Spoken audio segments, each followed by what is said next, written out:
Samarqand viloyati hokimligi tomonidan xorijiy davlatlar bilan aloqalarni mustahkamlash va IT sohasini rivojlantirish hamkorlikni yo'lga qo'yish maqsadida Central Asian Business Expo Chicago 2025 xalqaro biznes forumida ishtirok etish, forum doirasida yurtimizning investitsion va IT salohiyatini namoyish etish, aqsh tajribasini o'rganish va hamkorlik aloqalarini yangi bosqichga olib chiqish, shuningdek masofaviy xizmatlarni yanada rivojlantirish maqsadida joriy yilning 13-21 aprel kunlari Samarqand viloyati delegatsiyasi vakillarining Amerika Qo'shma Shtatlariga tashrifi amalga oshiriladi. Tashrif davomida 14-15 aprel kunlari Nyu-York, Pensilvaniya shtatlarida vatandoshlar bilan uchrashuv o'tkazish, 16-17 aprel kunlari Central Asian Business Expo ko'rgazmasida ishtirok etish va yetakchi korxonalar bilan memorandumlar imzolanadi hamda Chikago shahridagi vatandoshlar bilan uchrashuvlar o'tkaziladi. 18 aprel kuni Ohio shtati Cincinnati shahrida vatandoshlar bilan uchrashuvlar va Samarqand viloyatida IT sohasiga berilgan imkoniyatlar bilan tanishtirish, masofaviy xizmatlarni rivojlantirishda hamkorlikni yo'lga qo'yish belgilangan. 21 aprel kuni O'zbekiston Respublikasining Amerika Qo'shma Shtatlaridagi elchixonasi vakillari ishtirokida IT sohasi vakillari va nufuzli oliy ta'lim muassasalarida tahsil olayotgan vatandosh, talaba yoshlar bilan uchrashuv o'tkazilishi belgilangan. Ushbu uchrashuvlarga barcha vatandoshlarimizni taklif etamiz hamda yirik tadbirkorlik subyektlari bilan hamkorlikni rivojlantirish va taklif tashabbuslarini qo'llab-quvvatlash maqsadida hamkorlikka chaqiramiz.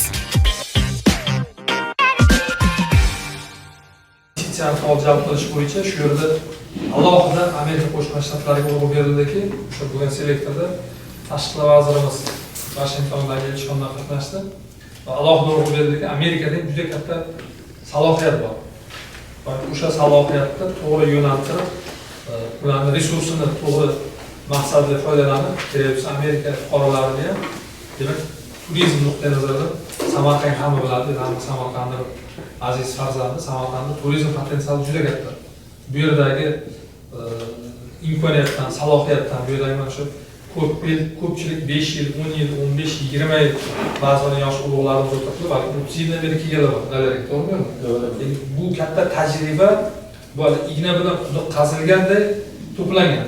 Zafarga tajriba, to'g'rimi? Bu tajribadan mana o'zimizning vatanimiz uchun bu yerda yaqinlarimiz bor, qarindoshlarimiz bor, oshna og'aylarimiz bor. Bitta loyiha qilsangiz, bitta korxona tashkil qilsangiz, 10 kishi ishlasin, o'zingizda qarindoshlar ishlasiz degan emas.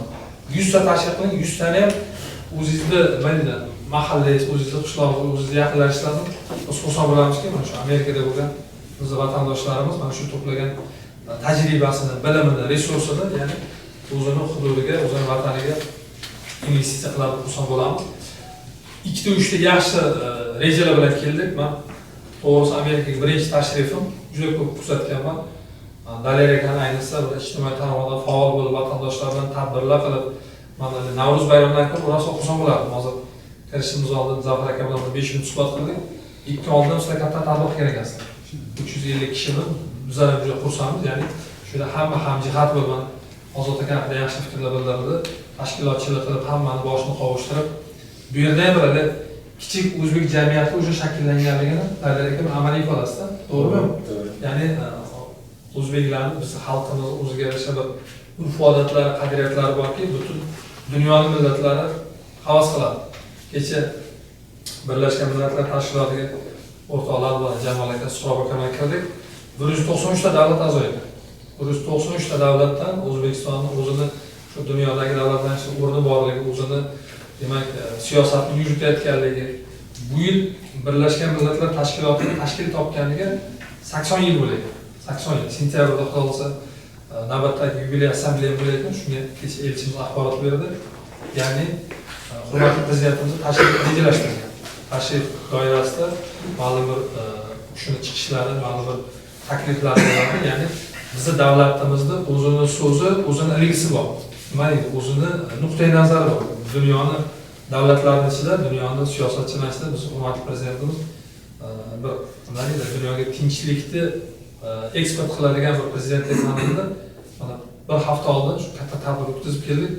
Yevropa Ittifoqi Markaziy Osiyo sammiti bo'ldi Samarqandda. Ko'pchiliklar kuzatgan bo'lsalar, bu kamdan-kam holat bo'ladigan voqea, ya'ni Markaziy Osiyoda Yevroparlament rahbari bilan Yevrokomissiyaning raisi kelib, Markaziy Osiyo bilan hamkorlikda taklif qilib, 12 milliard dollarlik paketni e'lon qildi.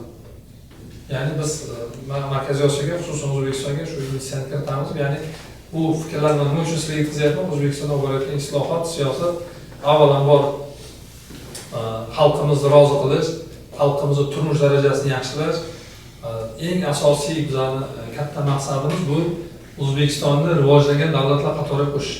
Hammalaringiz dunyoni birinchi iqtisodiyoti deb aytdim, Amerikada yuribsizlar, Amerikani men o'zim mana 3 kunlik taassurotlarim bilan ko'p narsani filtr qilyapmanki, biz qachon bu yo'nalishda shu darajaga yetamiz, qachon bu masalada biz shu darajaga yetamiz. Ya'ni biz ham bir kun emas, bir kun baribir shu holatga kelamiz.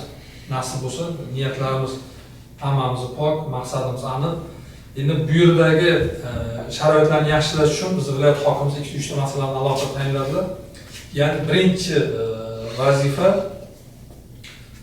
shu Nyu-York hududida, Nyu-York, Pensilvaniya, Ogayo bor ekan, Chikago shu hududda asosan bu Sharqiy Amerikada bizni vatandoshlar ko'p istiqomat qilayotgan asosiy faoliyatlari. Ya'ni shu yerda agar Nyu-York o'xshamasa, kecha elchimiz ham shuni to'g'ri ta'kidladi, bir shahar bilan Samarqand o'rtasida birodarlashgan shahar talablariga yaxshi biladi, Abratim deydi. Bizda Amerika bilan tarixda bitta soglasheniya bor ekan, Seattle degan shahar bor. Toshkent bilan Seattle o'rtasida aloqa bo'lgan ekan. Bizlar endi shuni juda katta niyatlar bilan keldik. Shu yilni oxirigacha nasib bo'lsa biz viloyat hokimimiz ham Aziz Muzobarov ham keladi. Kecha bizga qattiq tayinlab oldik, sizlar shunday bir haligilarni tashkiliy masalalarni ko'rib kelib, shunaqa soglasheniya qilib kelarki, biz borib shu rasmiylashtirib, Samarqand bilan Amerika o'rtasidagi katta ko'priklar o'rnatishimiz kerak. Ya'ni bu yerdagi vatandoshlarning imkoniyatlaridan, salohiyatidan foydalanish va Amerikani ma'lum bir tajribasini o'zimizga yo'naltirishdir. Birinchi masala bu, demak, Nyu-York bilan Filadelfiya haqida hozir ma'lumot berildi. Filadelfiyada ko'p sizlarni ko'rib xursand bo'libmiz, ko'p vatandoshlarimiz bo'lib, bir shu rivojlangan shahar bilan birodarlashgan aloqalarni yo'lga qo'yish, ikkinchidan aviareysni yo'lga qo'yish. Oldindan ko'p ko'tarilgan masala, buni ham kecha elchimizga, konsulimizga masala qo'yib, ya'ni Samarqand bilan Nyu-York o'rtasida to'g'ridan-to'g'ri aviaaloqa yo'lga qo'yish. Chunki haligi bor, talab bor, potensial bor va so'zim boshida aytdim, turizm salohiyat nuqtai nazaridan agar Samarqand endi O'zbekistonning bir vizitni kartochkasi. Samarqandga butun dunyo intiladi. Hozir mana Imom Buxoriy bolamizning majmuasini sentyabrda xudo xolasa foydalanishga topshiramiz. Juda katta, mana 5 yildan beri qurilyapti. Kattalik, kichik haj degan maqomga ega bo'ladigan ziyoratgoh bo'ladi va ungacha sizlarga yangilik keldimi yo'qmi? Imom Moturdiy bolamizning maqbarasini atrofini ham loyiha boshladi. 200 dan ziyod uylarni buzamiz, ko'pchilik hamma shaharliklar, Samarqandliklar biladi. Ya'ni o'sha ittifoq davrida sobiq ittifoqda bir ahmoqona siyosat bilan o'sha bir tabarruk joyimiz aholiga uy-joy qilib berilgan, lo'llar ham joylashgan, boshqasi ham joylashgan. Hozir atrofda juda katta yerda Chokardizda o'zi islom olamida 3-o'rinda turgan muqaddas bo'lgan, qabriston bo'lgan. Ya'ni eng ulamolar yo'lga qo'yilgan.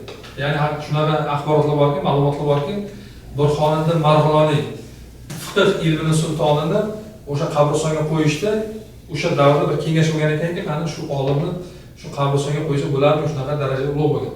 Men yo'lda o'rtoqlarimga aytib berdim.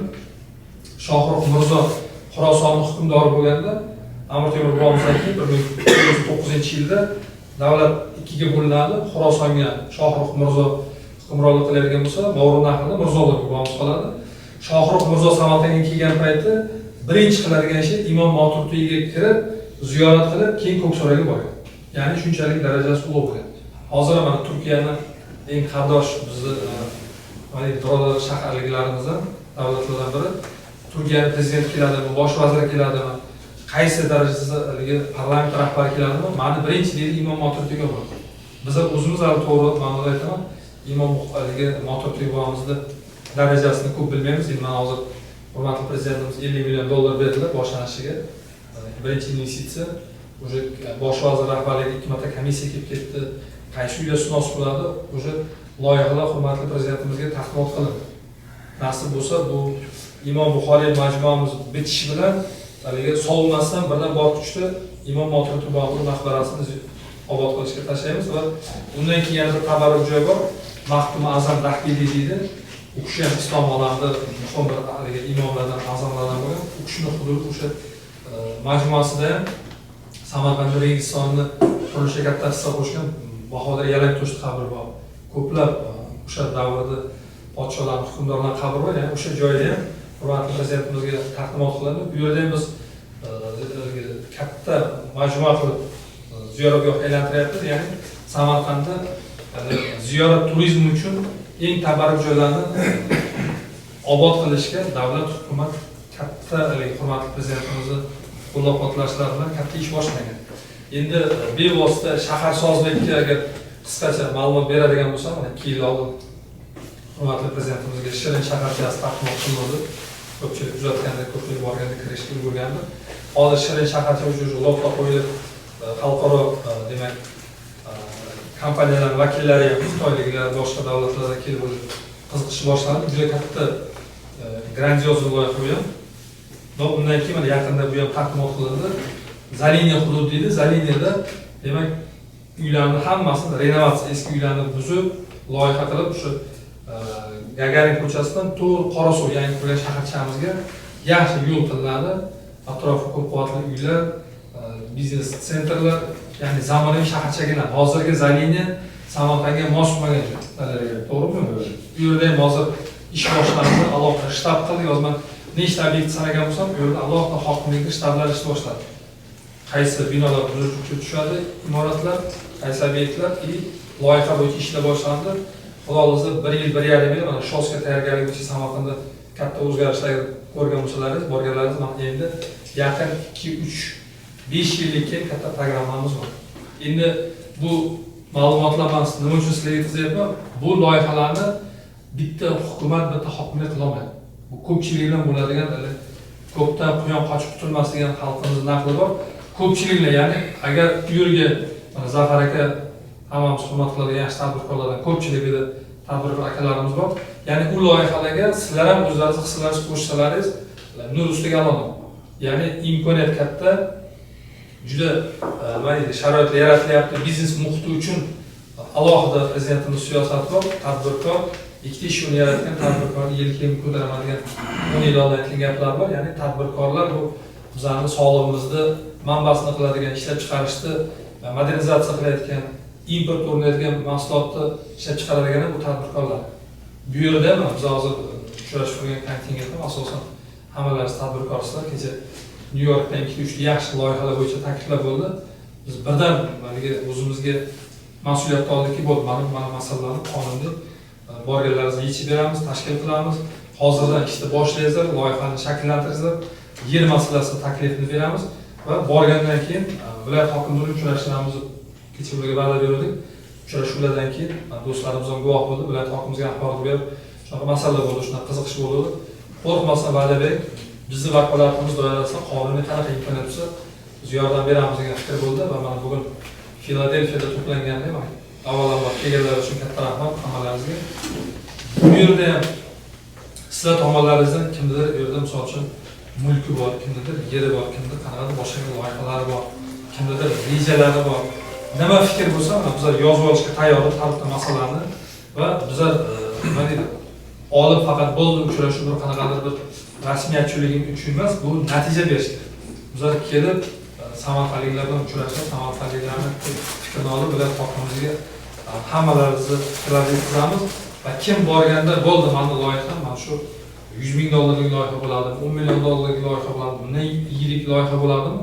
Biz viloyat rahbarimizga shu sizlarni uchrashtirib, sizlarning masalalaringizni tosla borguncha prarabotka qilib, ishlab kerakli mutasaddilar bilan, kerakli sohalar bilan ularning yechimiga biz sizlarga yordam berishga tayyormiz. Hozir O'zbekistonning bank sohasida ham katta islohotlar bo'lyapti. Kimdir aytishi mumkin, meni kapitalim endi summada menga bankdan ham ko'mak kerak desa, imtiyozli demak resurslar ajratilyapti. Imtiyozli resurslarni qo'llab-quvvatlashga tayyormiz. Imtiyozlar berilyapti, mana sanoat, kichik sanoat zonalari bor. Bepul yer berilyapti. Loyiha bo'lsa marhamat ish tashkil qiladi yoki kecha New Yorkda bir fikr bo'ldiki, oxirlikda bir loyihamiz bor. Faqat yo'li haligi nima deydi, oxir yetkazilmagan, agar shu loyiha bo'ladigan bo'lsa, bizga bir haligi qilinglar, yordam beringlar dedim. Davlat ma'lum bir investitsiya majburiyati borki, loyiha qiladigan bo'lsa, yo'lini davlat qiladi, kommunikatsiyasiga davlat yordam beradi. Bu hurmatli prezidentimizning qarorlari bilan tasdiqlangan. Shuning uchun bu bugungi sizlar bilan muloqotimiz, bu davra suhbati, ochiq muloqot. Biz sizlar oldingizga kelguncha juda qattiq tayyorgarlik ko'rib kelamiz. Qani nima deymiz, nima fikr bildiramiz, buni yuqorida aytdim, o'tganlik nima deydi, tajriba to'plab ketgan bizning hamkasblarimiz bor. IT sohasida katta rejalar qilinyapti, katta loyiha qilinyapti. IT demak markazlarni qilish bo'yicha berilgan, kimdir xususiy sherikchilik asosida nima qilishga tayyorman degan fikrlar bo'lsa ham, biz sizlarning fikrlaringizni eshitishga tayyor. Qanaqadir boshqa haligi oilaviy masalalar va qanaqadir bir maishiy muammolar bo'lsa, masalan katta kichik yo'q, hammasini biz yozib olamiz. Davlatning mas'uli bir xizmatchi sifatida sizlar oldingizda nima majburiyat bo'lsa, shuni to'liq bajarib, Dalal aka bilan 25 yildan beri bir-birimizni bilan Bahodir aka Sharopov mashhur jurnalistimiz. Ko'pchiliklar bilan ko'p vaqtdan beri tanishmiz. Nima masala bo'lsa, biz o'zimizni mas'uliyatimizni his qilib, vazifalarni yozib olamiz va ijrosi bo'yicha har birlarimiz bilan alohida bog'lanishga tayyormiz. Viziting kartochkalarimiz kelgan, bilan hammaga o'zimizni ma'lumotlarni beramiz. Yana bir marta bugungi uchrashuvga vaqt ajratib kelganlar, shaharlarga katta rahmat. Mana shu yerda hammani to'plab, hammani boshini qovushtirib, nima deyiladi, o'zimizni vatandoshlarni qadriyatlarini tiklab yurganlar uchun demak Zafar akaga, mana Ozod akaga kim hissa qo'shgan bo'lsa, hammalaringizga rahmat. Samarqand ma'muriyat nomidan minnatdorchilik bildiraman. Shularni shu yerdagi vatandoshlarning boshini qovushtirib, o'sha yerdagi vatandagi muhitni bir yaratish ham Zafar aka katta gapda. To'g'rimi?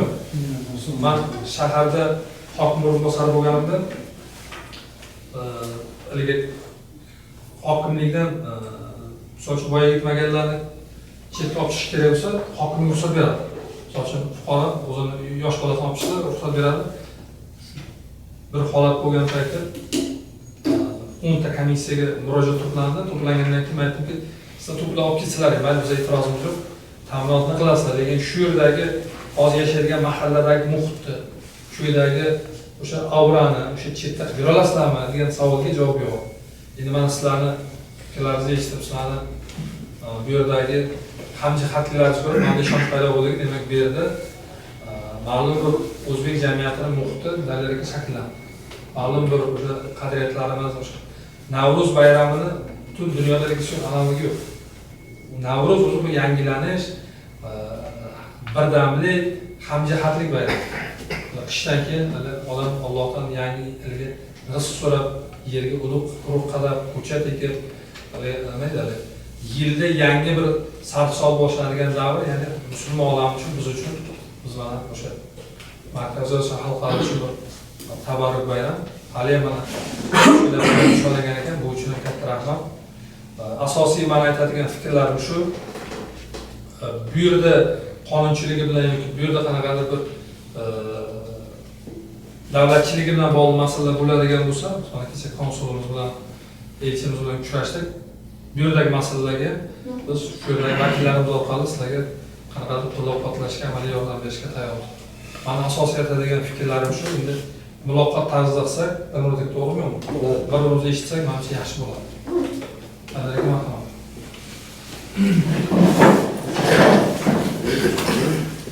Endi tabiiyki, aziz vatandoshlar, mana hozir Bekzod akam ancha rejalarni aytib berdilar. Endi shunga javoban mana hozir Bekzod akam mana shu kecha kunduz yaqindan ishlab kelayotgan eng taniqli tadbirkorlarimizdan biri, ham O'zbekiston ham Amerikada kuchli ishlab chiqarish servislarni yo'lga qo'ygan Zafar akam boshlab bersangiz, keyin biz sizdan keyin mana shu yerda o'tirganlar davom ettiramiz.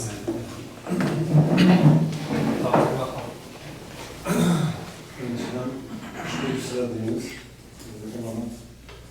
Samarqandda keyin otamdan olib, juda xursand bo'ldik. Mana Samarqanddan, viloyatdan shunaqa kelib buni sizlar qalaysizlar deb keladigan odamlar bor ekan, biz juda xursand bo'ldik. Bunaqa ish haqqi bo'lmaydi. Haqiqatan mana o'ylab ko'p gap aytdingiz, haqiqatan Samarqandda juda ham ko'p ishlar bo'lyapti. O'zgarishlar juda ham katta. Muammolar hali ko'p bor. Lekin hammasi bo'lyapti, ish olib boryapti, yo'llarda bor, muammolar nima ko'p joylar qurilish olib boryapti. Lekin juda ham o'zgarish katta. Har nima borib kelganimda har safar hayron qolamanki, ketayotganda bu narsalar yo'q edi, allaqachon qomat ko'tarildi. Xudoga shukr, shuncha ishlar bo'lyapti. Mana endi bu yerda mana Bo'ynaga aytgan gapingizda Samarqand bilan bog'lanmoqchi bo'lganda, mana shu New Yorkni bog'laysiz, Filadelfiyani bog'laysiz, juda ham yaxshi. Nima deganda Filadelfiya birinchi Amerikani poytaxti bo'lgan. Qadimiy poytaxt. Xuddi Samarqandda o'xshashlik bor, juda. Shuning uchundir bizlar ham shu yerda to'planib qolgandir o'zi. Haligi mana avvaldan mana Bo'yna nima Navro'z masalasini aytdik. Mana bu yerda Boqodir aka Qudratov turibdilar. Birinchi shu yerda o'tkazgan Navro'z bayramlarini mana shu akalar o'tkazgan. Birinchilardan kelib shu yerda mana Ozodjon bilan bizlar shu ancha tajribalari katta, mana ularning tajribalaridan kelib chiqib hozir mana Ozodjon Daler mana birlashib bolalar bilan yana tadbirlar o'tkazyapti. Haqiqatan o'zimizni urf-odatimizni, milliychiligimizni esdan chiqarmaslik uchun yoshlarga o'tkazish uchun ancha ishlar bo'lyapti. Endi haqiqatan turizm masalasida endi mana New Yorkda, Filadelfiyada ko'p vatandoshlarimizdan boshqa va vatanimizda turganlar, avvalgi Sovetskiy Soyuzda turganlar bor, o'shalar ko'plari muhitni bilmaydilar. Borgilar keladi, ko'rganlari keladi, lekin muhitni bilmaydilar. Ana shu bizlar bu yerdagilar agar ularga shu muhitni tushuntirib berib, haqiqatan bugungi nima situatsiya qandayligini tushuntirsak agar ko'p odam boryapti. Kecha kunduz boryapti. Mana hozir qancha o'zimizda avvalgi Buxorolik yahudiylarimiz juda ham ko'p hozir borib kelishyapti. Men har bir samolyotda kelganimda 40-50% o'shalar. Hammalari borib ziyorat qilib juda ham xursand bo'lib kelishyapti. Shunaqa joyimiz bor, shunaqa mehmondo'st xalq bor. Haqiqatan avvallari qo'rqardik, o'ylardik, boraylikmi, bormaylikmi deb hozir hammalari haligi o'zlarining ta'tillarini o'sha yerga o'tkazishni istayaptilar. Bundan keyin endi yana mana bunaqa rahbarlarimiz yana dam oladigan o'ringohlarni ko'paytirsa agar men o'ylaymanki bundan ham ko'p turizm yaxshi qiladi, ko'p odam boradi haqiqatan. Endi mana bu yerda o'tirgan tadbirkorlar ko'plari o'tiribdi, mana tadbirkorlar hammalari bu yerda ishlab niyatlari katta, hammalarining niyatlari bor Samarqandda. Kimdir kichikroq, kimdir kattaroq, kimdir qilib yuribdi emas. Hozir bitta so'rasak qilayotgan odam yo'q. Hammalari sizda boshqa hammaning harakati bor. Hammaning harakati bor, shunday. Endi bizniki avvalgilar ham ishlayapti, yana yangilarni qilyapmiz. Mana 3-4 yil bo'ldi, yana bitta yangi zavod ishga tushirdik. Xudoga shukr, 100 kishi mana ishlayapti u yerda yangisida. Mana yana bolalar ham hammasi qilyapti. Endi hozir bitta aytish hojati yo'q. Hali bu yerda ofis ochayaptilar. Hali u yerda eshitib yuramiz, chaqiradilar, ko'ramiz, haqiqatan qilyaptilar. Samarqandda qilayotgan ishlari juda ham katta. Samarqandda ham, Toshkentda ham qilib yurishibdi. Niyatlari katta. Agar yana mana siz aytganday hozir Samarqand viloyatida agar mamlakat qo'llab-quvvatlasalar, agar men o'ylaymanki bolalar undan ham ko'p ishlar qilishadi. Sizlarga katta rahmat. Kelganlaringizga shunaqa kelib ketib tursalar agar men o'ylayman bundan yaxshiroq bo'ladi. Bezovtakan hozir boyaga birodarlashgan shaharlar masalasida Filadelfiyaga nisbatan ozgina yon bosmoqchiman. Biz Samarqand bilan Filadelfiyaga luqma qilib kechirasiz. Bo'ldi. O'tgan hafta O'zbekiston prezidenti administratsiyasi huzurida yangi idora bo'libdi-da, millatlar munosabatlari. Rahmatlari kelgan edi. Qahramon ekan. Zotar aka. Bitta narsani aytib qo'ymoqchi edim. Yo'q. Bu hammalaringiz bilasizlar, pandemiya hamma narsani rasul. Filadelfiya shahri bilan Samarqand o'rtasida birodarlashish to'g'risida memorandum bor. Bormi? Buni o'tgan hokim bor edi, Jim Kent. Ana Vahobov ishchilarni. Davron Javlon kelib, mana shu shahar hokimiyatiga qo'l qo'yilgan bu hujjat bor. Lekin ikkalasi ham endi ishdan ketganda bilmayman o'sha narsa qayerga qoldi. Lekin bor rostdan o'sha kechagi nimada ham yig'ilishda ham shahar Ustaklardan federatsiya oldingi nerede? ha Chimkenji ketdi. Lekin o'sha yig'ilishdan o yigit kelgan edi, o'sha hokimiyat berdi. Beriyaning o'sha bo'limini boshlig'i unga aytdiki, bor shu narsa. Biz qiluvdik shu narsani. Keyin pandemiya bo'lib bu narsada qolib ketdi. O'shani ortidan bir nima qilish kerak, axtarib topish kerak demoqchiman. Oldu. Chunki aynan o'sha sizlar aytganingizdek, bu birinchi poytaxt bo'lgan, Samarqand poytaxt bo'lgan, umuman bir-biriga o'xshash.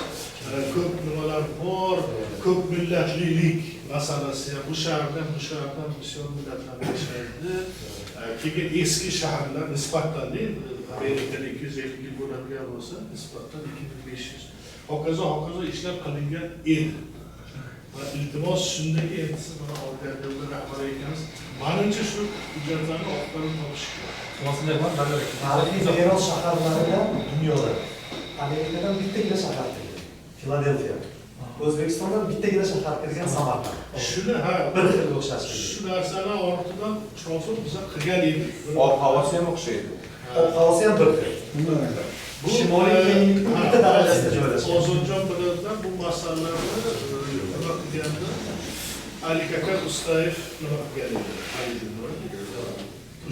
Ali o'sha paytda bor bu narsa. Faqat shuni yana boshqa tadbirkorlar nima berishdi. Muholaga fikrlar shularmi? Dadek izoh beradi. Zafaraga yaxshi fikrlar bildirdilar endi. Zafaraga tajribali tadbirkor biz o'zimizni ko'rishdik. Ro'za payti Samarqandda ko'rishdik, men kelib ko'rish nasib qildi. Bu ligini dushanba kuni Washingtonda bo'lamiz, elchixonada bo'lamiz. Hozirgi elchi bilan faqat Siddiq bilan gaplashamiz. Agar haqiqatdan shu soglashение bo'lgan bo'lsa, buni ko'tarib shu viloyat hokimimiz kelishiga rasmiylashtirib, faqat Baholarga sizlar mana Dalarga hozirlagan sizlardan bo'lar ekan, o'sha bu safargi o'sha viloyat rahbarimiz darajasida uchrashuvga sizlar yana faolroq bo'lsalaringiz, Zafaraga to'g'ri urg'u berdi. Qadimgi poytaxt bo'lganligi Samarqandga egizak bog'liqligi bor. Samarqand ham o'sha tarixi bilan qadimda buyuk davlatlar poytaxt bo'lgani bilan mashhur bo'lgan.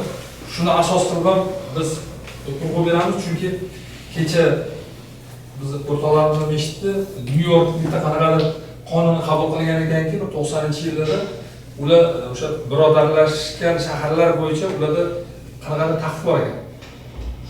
Mana shu oxirgi 20 yillarda bironta soglashение bo'lmagan edi. Endi menga vaqt bering dedi, u yerga pasman deb o'rgan edi. Hozir kirishda aytaylik. Agar Nyu-York bilan o'xshamasa, shu qaysi hududda ko'proq Zafaraga Samarqandliklar bo'lsa, o'shanga urg'u beraman. Bugungi uchrashuvdan keyin Filadelfiyaga urg'u beramiz. To'g'ri. Yordam bersalaringiz, qo'llab qolsangiz, и haligini ham tashrifni ham to'g'ridan-to'g'ri Filadelfiyaga tashrif qilamiz. Bo'ladimi? Hozir Bekzodda ham bizga yod bo'ladigan faktorlardan biri biz Filadelfiya shahar meri ayol kishi, Cheryl Parker degan. Bordi keldiniz bor. Shuni munosabati Samarqand jamiyatiga juda ham iliq. Yaxshi. Biz gaplashib turamiz u kishi bilan, agar Samarqand bilan Filadelfiya o'rtasida qilsak juda chiroyli.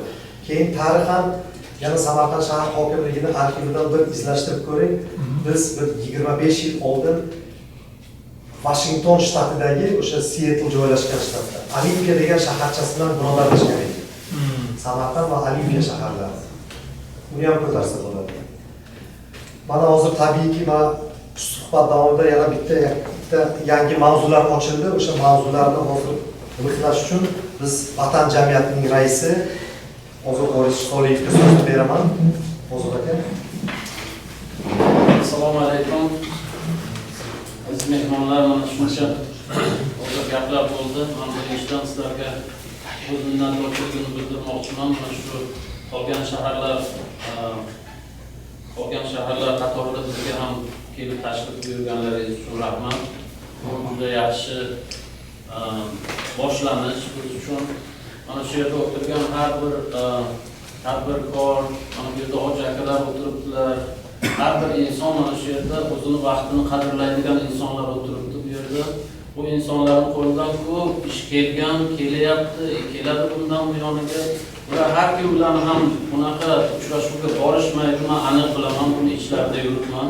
Mana shu bugun hurmat qilgan sizlarni kelganlar, mumkin deganda bizga mana shu viloyatdan kelgan mehmonlar juda aziz odamlar, bizni o'zimizni yurtimizdan kelgan insonlar, o'shaning uchun mana shu biz to'plandik bugun. Bunga hammalaringizga rahmat, kelganlaringiz uchun vaqtlaringizni ayirmay. Endi men nima demoqchiman, mana shuncha narsalarni oldinga yaxshi gaplarni eshitdik deymiz aka, juda odam quvonadi. Men ham yaqinda bir 5-6 marta borib keldim Samarqandga, Muzafar akam aytgandek, men ham ko'ryapman, har xil o'zgarishlar, juda yaxshi o'zgarishlar bo'lyapti. Bularga ba'zisida biz ham sababchi bo'lishimiz mumkin. Mana shu yerda o'tirgan odamlar, nima uchun deganda biz bu yerda yuribmiz, bu yerning tajribasini albatta xohlaymizmi, xohlamaymizmi, bo'ynimizga olib boramiz. Bu yerdagi tajribamizni bu yoqqa olib kelamiz. Bizga bu yerdan O'zbekistonga nima kerak? Yangi tajribalar kerak. Yangi kuch, yangi g'ayrat kerak. O'zbekistondan bizga bu yerga nima kerak? O'zimizning qadriyatlarimiz kerak. O'zimizni o'sha ta'lim tarbiyamiz, o'zimizni uydagi tarbiyamiz, o'zimizni ota-onaligimiz, o'zimizni o'sha odamiyatchiligimiz. O'shaning uchun bu tomondan biz albatta xohlaymizmi, xohlamaymizmi, mana shunaqa almashuv bo'lib turadi birimizda. Endi mana buni biznes bilan bog'lash bu yanada yaxshiroq. Nima uchun deganda mana shu yerda hozir aytib o'tirgandek, mana shu yerda o'tirgan yigitlarni, mana shu akalarni, biznesmenlarni ko'plarning ofislari bor Samarqandda. O'zbekistonda bor, Toshkentda ham bor, boshqa joyda. Bu albatta quvonarli narsa. Nima uchun deganda bu yoqdan bu yoqqa, u yoqdan bu yoqqa har xil almashinuv kelyapti va bu albatta moliyaviy jihatdan ham yaxshi, ham O'zbekiston uchun yaxshi, ham biz uchun yaxshi. Biz tejaymiz pulimizni. O'zbekiston albatta boyiydi bu narsadan. Bu albatta yaxshi. Endi turizm masalasida ham bir ikkita narsani qo'shib o'tmoqchi edim. Endi biz mana shu yerda o'tirganlar ham ko'p davlatlarga boramizda. Ba'zi davlatga borasiz, okeani bilan maqtanadi. Ba'zi davlatga borasiz, bir qanaqadir tog'lari bor. Ba'zi davlatga borasiz, misol uchun bir qanaqadir tarixiy obidasi bor, ikkita yo'l uchta. Lekin bizni Samarqandda, O'zbekistonda, Toshkentda, har bir o'lkamizda o'zini bilasizmi, qanaqadir bir qiziqishi bor. Bironta joyda masalan mana bizga o'xshagan bozorlarimizda o'zimiz ham kirsak quvonib ketamiz bozorga. Birinchidan narx-navo, ikkinchidan u yoqdagi muhit, uchinchidan o'sha odamlarning chehrasi, boshqalari hammasi bu boshqa davlatlarda menimcha bunaqa narsa yo'q. Ikkinchidan mana shu o'zimizning tarixiy obidalarimiz, qanchadan qancha eski obidalarimiz bor. Uchinchidan mana hozir aytib o'tirgandek masjid, Imom Buxoriy majmuasi. Albatta unga borib qanchadan qancha odamlar borib kelaman deb niyat qilib yurganlar juda ham ko'p. Biz yonimizda turib ko'rishamiz. Qanday biz masalan mana shu tomondan biz juda baxtiyormiz. Endi mana shu tomonlarni qaraganda bizda mana shu yerda Filadelfiyada 25 tadek o'zbekistonlik restoranlar ochilgan, O'zbekistonning o'zimizning odamlarimiz ochgan. Mana shu har bitta restoranga o'sha amerikaliklar yoki boshqa millat vakillari kirsa agar, albatta bu restoran degani, ovqat degani bu albatta bizni o'zimizni nima deydi, milliy ovqatlarimiz, milliyligimizni bildiradigan narsa. Shu orqali ham menga bir nechta odam aytdiki, biz O'zbekistonga borib keldik. O'zbekistondagi somsalarni yedik, O'zbekistondagi shashliklarni yedik, O'zbekistondagi oshlarni yedik dedi. Lekin sizlarniki unchalik katta farq qilmas ekan, baribir u yerda dedi, juda ham ko'p mana shunaqa ommaviyligi bilan farq qilar ekan deydi. Qarang, o'shani qiziqib borib ko'rib kelishgan. Mana shu narsalar ham albatta bu mana shu muvozanatga albatta yordam beryapti. Mana shu o'sha trak biznesi bo'ladimi yoki restoran biznesi bo'ladimi yoki magazin sohasida bo'ladimi yoki boshqa bo'ladimi, hammasi albatta o'zining samarasini beradigan narsalar. Men aytmoqchimanki, mana shu yerda o'tirganlar, mana shu sohalarda ishlaydiganlar juda katta mana shu orada ish olib borishyapti. Har kuni o'sha odamlar bilan gaplashishadi, har kuni tushuntirishadi, O'zbekiston qayerda, Samarqand qayerda, Toshkent qayerda, boshqa hokazo. Mana shu yo'nalishda biz ishlayversak agar, albatta boshqa odamlar ham bilib oladi kimligimizni albatta. Endi biznes sohasida yana qaytib kelsak agar, albatta biz mana shu yerdagi o'tirgan insonlar hammamiz xohlaymizki, o'zimizning yurtimiz gullab yashnasin. topganimiz albatta biz bu yoqqa kelganimizni ham sababi shu aslida. Nima uchun deganda bu yoqqa kelib albatta O'zbekistonda oxirida yordam berish maqsad bo'lgan tabiiyki. Kimdir uy quradi, kimdir biznes ochadi, kimdir mashina sotib oladi, boshqa, lekin hammasi O'zbekistonda bo'ladigan ishlar. O'shaning uchun men o'ylaymanki, bundan buyoniga bu narsa o'sib ketaveradi. Mana shu sizlar kelganingiz ayni muddao hozir nima uchun deganda mana shunaqa agar biz muloqot qilib turadigan bo'lsak, albatta yaxshi ishlar oldinda bizni kutyapti. Sog' bo'linglar, salomat bo'linglar. Ozodaga fikrlar uchun katta rahmat. Bu haligi madaniyatimiz, urf-odatlarimiz haqida gapirdingiz. Bitta misol men yodimga keldi. 15 yil oldin bir o'zbekistonlik shu Samarqandlik bir yigit o'qishga keladi, Amerikaga o'qishga keladi. O'qishga kelganda bir amerikalik oilaga ijara turadi, kvartirada turadi. Ijara turganda u oilani bitta o'g'il farzandi bo'ladi, u ham shu o'smir yigit bo'ladi va o'sha bizni borgan yigitimiz o'sha oilada turganda baribir uni xatti-harakati kuzatiladi.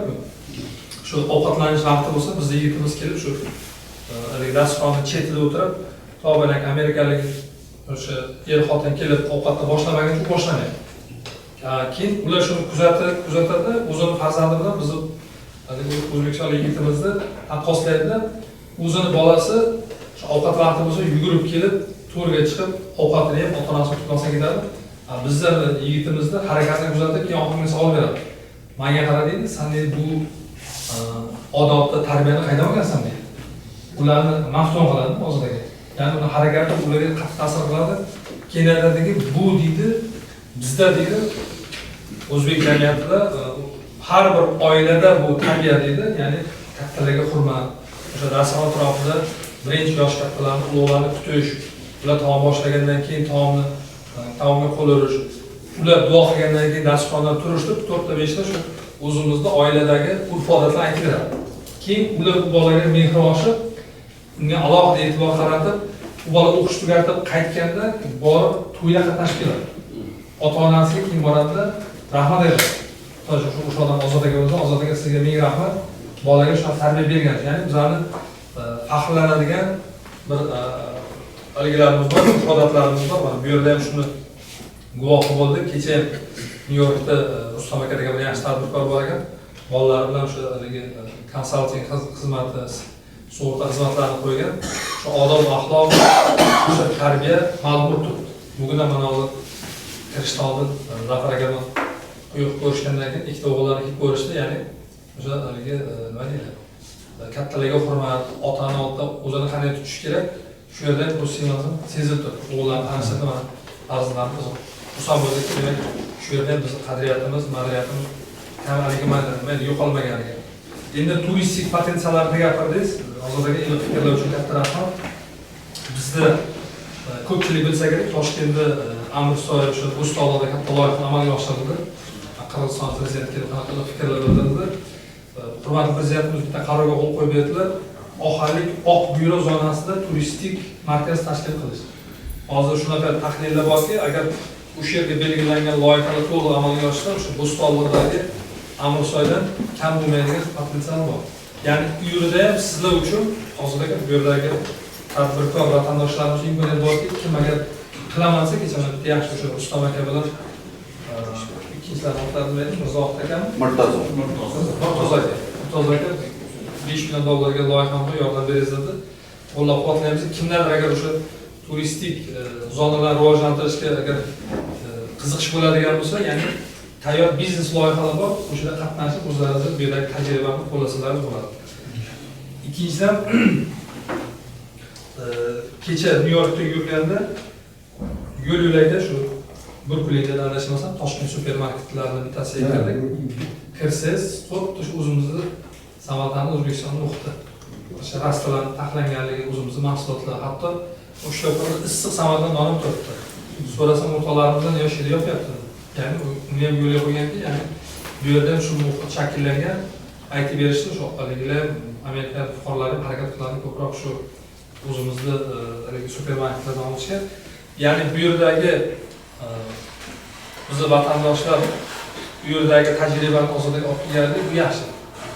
Qarshi qo'ldan chiqadi, bizlarni ijobiy tajribamiz bilan bularga kelish kerak, bularni madaniyatini o'zgartirish kerak, bularni ularga dunyoqarashini o'zgartirish kerak, bularni bizni millatga bo'lgan tasavvurlarini aniqlashtirish kerak. Va shu bilan birga bu yerdagi potensialdan, bu yerdagi tajribadan turizm bo'yicha juda katta imkoniyat bor. Bizda bitta tendensiya bor edi, turizmni tahlil qilganda bizga boradigan ko'p turistlar yoshi ulug' turistlar bor. Hozirgi yoshi ulug' ya'ni o'sha Yevropani ko'plab o'sha pensiyaga chiqqandan keyin haligi pensionni jamg'armasi beriladi, bilasizlar, oladi, shu aylanib yuradi, dunyoni aylanib yuradi. Bizlar harakat qilishimiz kerak, o'sha haligini ko'paytirishga, dam olish zonalarini ko'paytirib, o'sha turizmni haligisini patogini yoshartirishimiz kerak. Agar yoshartirsak, ular 2 kun emas, 4 kun qoladi. 4 kun emas, 6 kun qoladi. Ya'ni shu loyihalarni tezroq qilsak, ya'ni sizlar ham shunga tajribalaringiz bilan, bilimlaringiz bilan, o'zlaringizni investitsiyalaringiz bilan kiritsalaringiz katta yordam bo'ladi. 2017-yil Ispaniyani kechaman Nyu-Yorkdan aytib berdim. Ispaniyani turizm vazirligida bir boshqarma boshlig'i Samarqandda uchrashuv qildi. Prezident mehmonxonada hamma turizm vakillarini uchrashuv qildik. Shunda bir o'sha ayol kishi edi. Fikrda aytdi, bizlar dedi har bir turistga investor sota qaraymiz. Davraga to'g'ri, investor. Nimaga? Bitta turist kelib yaxshi taassurot bilan ketsa, 5 kishi, 10 kishiga borib o'sha davlatni maqtaydi. 2017-yil statistika bo'yicha Ispaniyaga 81 million turist kelgan bir yil. Fransiyaga 82 million, bu mana shunaqa eng yuqori ko'rsatkichlar saqlaydi. Bizda ham hozir 2 millionda bu kelib statistika qilindi, chet ellik turistlar. Bizda yaqin 4-5 yilda hurmatli prezidentimiz bizga marra qo'ygan 10 millionga chiqarishimiz kerak. Agar 10 million bo'lsa qancha xizmat ko'rsatish, qancha yangi mehmonxonalar hozir sezon bo'lgan paytda mehmonxona hozir ham yetishmaydi. Endi turizm markazidagi mehmonxonalar ancha haligi bo'ldi, ko'payib qoldi, lekin biz agar hozirgi ziyorat turizmini rivojlantirib, ikkinchi uch loyihalarni tezroqlashga tushirsak, Indoneziya, Malayziyadan ham hajga ketishdan ular katta loyihalar qilgan, yurgan vakillarimiz ketdi, ular ham oqimi seziladi, ya'ni qo'shimcha bizga xizmat ko'rsatishga loyihalar qilishimiz kerak. Shuning uchun hammalaringizga bo'ldi ishlarga razmishlaydi deydi. Taklifda nima imkoniyatlaringiz bo'lsa, o'zingizni vatanga qilish kerak, kam bo'lmaysizlar. Quloqingiz. Rahmat. Alifda taklif bor edimi? Ha, hozir mayli. Assalomu alaykum. Hokimiyat sistemasida, ommaviy axborot vositalari tizimida xush kelibsizlar. Odam albatta tog'da bilan uchrashmaydi, odam bilan uchrashadi, xursandman. Endi mana shu yerda o'tirganlarning ko'pchiligi ilgari o'z faoliyatini Samarqandda olib borgan. Samarqandda ham juda u yoki bu sohalarga juda katta hissalarni qo'shgan insonlar bor. Taqdir taqozosi bilan, hayot nimalari bilan Amerikaga kelib qolganlar mana bugun ko'rib turibsizlar. Endi har kim o'zining sohasi bo'yicha taklifini aytadi. Mana bir taklifim bor, Bekzodjon. Mana siz hozir turizm sohasida, Samarqanddagi yangiliklar sohasida ma'lumotlar beryapsizlar. Bizda vatan jamiyatimizdan o'zining juda katta ijtimoiy tarmoqlari bor. Ham Facebookda, ham Telegram kanallarida biz shu hokimiyat orqali shu ma'lumotlarni olish, ya'ni bu yoki mutasaddi rahbarlarning kerakli ma'lumotlarni, intervyularni olishga biz sal qiynalamiz. Bu nima uchun kerak? Mana hozir siz juda chiroyli ma'lumotlar berdingiz. Har bir soha vakillari ham shu jamiyat uchun, shu yerda istiqomat qilayotgan samarqandliklar uchun ham qisqa agar axborot xizmatidan aloqani yo'lga qo'ysak, hozir bilasiz, onlayn tizimida bemalol suhbat qilib, buni yozib olib, ijtimoiy tarmoqlarga qo'ysa bo'ladi. Mening nazarimda, agar shuni ham yo'lga qo'ysak, boyaga aytayotgan turizm sohasida, investitsiya sohasida ham bu yerda o'tirganlar ko'proq ma'lumotga ega bo'lishadi va ularning intervyularini tinglab, biz o'zimizning ijtimoiy tarmoqlarga qo'ysak, foydadan xoli bo'lmaydi. Bu birinchi. Ikkinchidan, o'zga yurtda, musofir yurtda qadriyatlarni saqlash, milliy urf-odatlarni saqlash bu eng muhim narsalardan biri. Jamiyatning ham maqsadi shu. Mana Qurbon hayiti bo'ladimi, Ramazon hayiti bo'ladimi, hammasini juda chiroyli keng nishonlanadi. Navro'z deysizmi? Agar imkoniyati bo'ladigan bo'lsa, shu qadriyatlarimizni, milliyligimizni saqlash maqsadida kitob masalasida men bilaman O'zbekistonda juda ko'p ham diniy mavzularimizda kitoblar chiqariladi, ham adabiyotlar, kundaliklar. Agar shu kitoblarni biz bu yerdan qabul qilib olib, masalan deylik o'zimizning Al-Asr yangi ochilgan katta majmuamiz bor. Diniy adabiyotlardan tasdiqlangan, musulmonlar idorasi tomonidan tasdiqlangan diniy adabiyotlarni olib, har juma kuni keladigan yuzlab odamlarimizga agar tarqatadigan bo'lsak, ularni ogoh qiladigan bo'lsak, men nazarimda bu ham o'zga dinlar emas, o'zimizning musulmon islom dinimizni juda qadrlagan bo'ladi. Adabiyotlardan ta'minlash masalasida. Bolalarimizga ham xuddi shunday, mana shunday bir adabiyotlar bilan ta'minlab tursak, men bilaman O'zbekistonda, xususan Samarqandda juda katta kitob magazinlari, kitob dunyolari ochilgan, kutubxonalarimiz faoliyat yuryapti. Vatandoshlarimizni mana shunday adabiyotlar bilan ta'minlab turishga bir agar shunaqa bir tajribani yo'lga qo'ysak, bu ham foydadan xoli bo'lmaydi. Rahmat, sog' bo'linglar. Yana bir marta xush kelibsizlar. Oxirgi rahmat savol uchun. Endi sizdan fikr eshitmasak uyat bo'lardi. Birinchi aytgan fikringiz bu ma'lumotlarni berib borish, endi hammalar savollarda O'zbekistonda ochiqlik siyosati, hukumat, davlat tuzilmalarini faoliyati ochiqligi bo'yicha katta ishlar qilyapti. Rahbarlar demak olib borilayotgan islohotlar bo'yicha axborot beryapti. Biz siz aytgan demak ma'lumotlarni berishdan manfaatdormiz. Mana agar shu vatan jamiyati bo'ladigan bo'lsa, biz oxirida bir kelishib olamiz, tartibini qanday axborot berib boramiz. Bizda ma'lumotni haligi yetkazish hech qanaqa masala yo'q. Hozir ijtimoiy tarmoqlar, elektron resurslar rivojlangan. Biz shunday tizim yo'lga qo'yamiz. Kecha Nyu-Yorkda ham shu fikrni bildirdik. Bir platforma tuzaylik, shu platforma orqali ma'lumotlarni almashib, bu yerdagi fikrlarni biznes doirani boshqa misol uchun ijtimoiy nuqtai nazardan bo'layotgan loyihalarni biz shu fikr almashib ma'lumot beradigan qilamiz. Mana hozir men 3-4 katta loyihalarga axborot berdim va bu adabiyotlar bo'yicha ham buni o'zini demak tartib bor. Bizda diniy ishlar qo'mitamiz bor, musulmonlar idoramiz bor. Bu yerda fatvo berilgan maxsus adabiyotlar bor. Tarbiyaviy ahamiyatga ega bo'lgan yoshlarimiz uchun, yosh qatlam uchun, fuqarolarimiz uchun. Uni kecha mana Nyu-Yorkda bo'lganda sizga ma'lumot berishdi. Diniy ulamolarimiz kelib ketganligini, uni ham tashkil qilish imkoniyatimiz bo'ladi. Ular adabiyotlarni biz o'sha idoralar orqali belgilangan tartibda yetkazishga harakat qilamiz. Bevosita qadriyatlarni saqlash, mana Navro'z xalq bayramlariga oldin 2-3 marta ko'rib xursand bo'lgandim. Shu haligi vatan jamiyati tashkil qilgan bayramlarda parklarda zafaraga to'g'ri bo'ldi. Keng joylarda keldi. Bu ham bir haligi mana katta bir tashkilotchilik talab qiladi. Bu tadbirlarga qanaqadir bir tashkiliy tomondan bizdan qo'llab-quvvatlash kerak bo'ladigan bo'lsa, mana mustaqillik bayramlari keladi. Navro'z bilan mustaqillik eng bir xabar bayramlarimiz. Bunga biz qo'llab-quvvatlashga tayyormiz. Rahmat.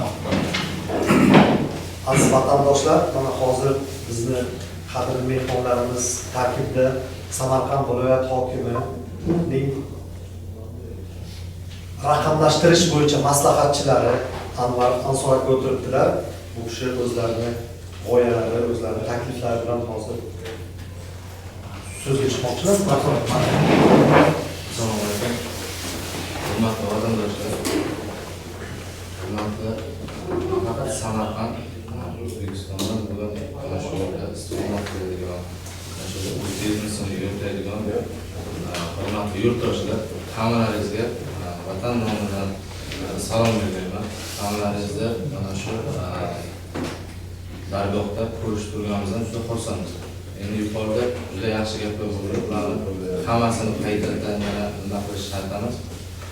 Sizlarga men qisqacha missiyamiz haqida tushuntirmoqchiman. Qisqacha buni ichini ochishga qilishmaydi. Mana Shuhrat aka hamma yaxshi taniydi. Do'xtir aka bular hammasi o'zlarining xizmatlari bilan Samarqandda masofaviy xizmatlarni yuritadi. Va bu yerda juda ko'pchilik bilamiz, boshqa xizmatlarni yo'lga qo'yib qo'yadi. Sizlar nafaqat yurtdosh, vatandosh, investor hisoblanadi.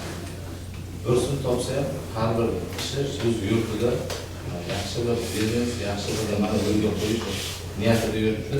Shuning uchun qanaqadir shu sohada muammolar bo'lsa, takliflar bo'lsa, kecha Sho'rataga muammo joyida eshitdik, kecha bittasi.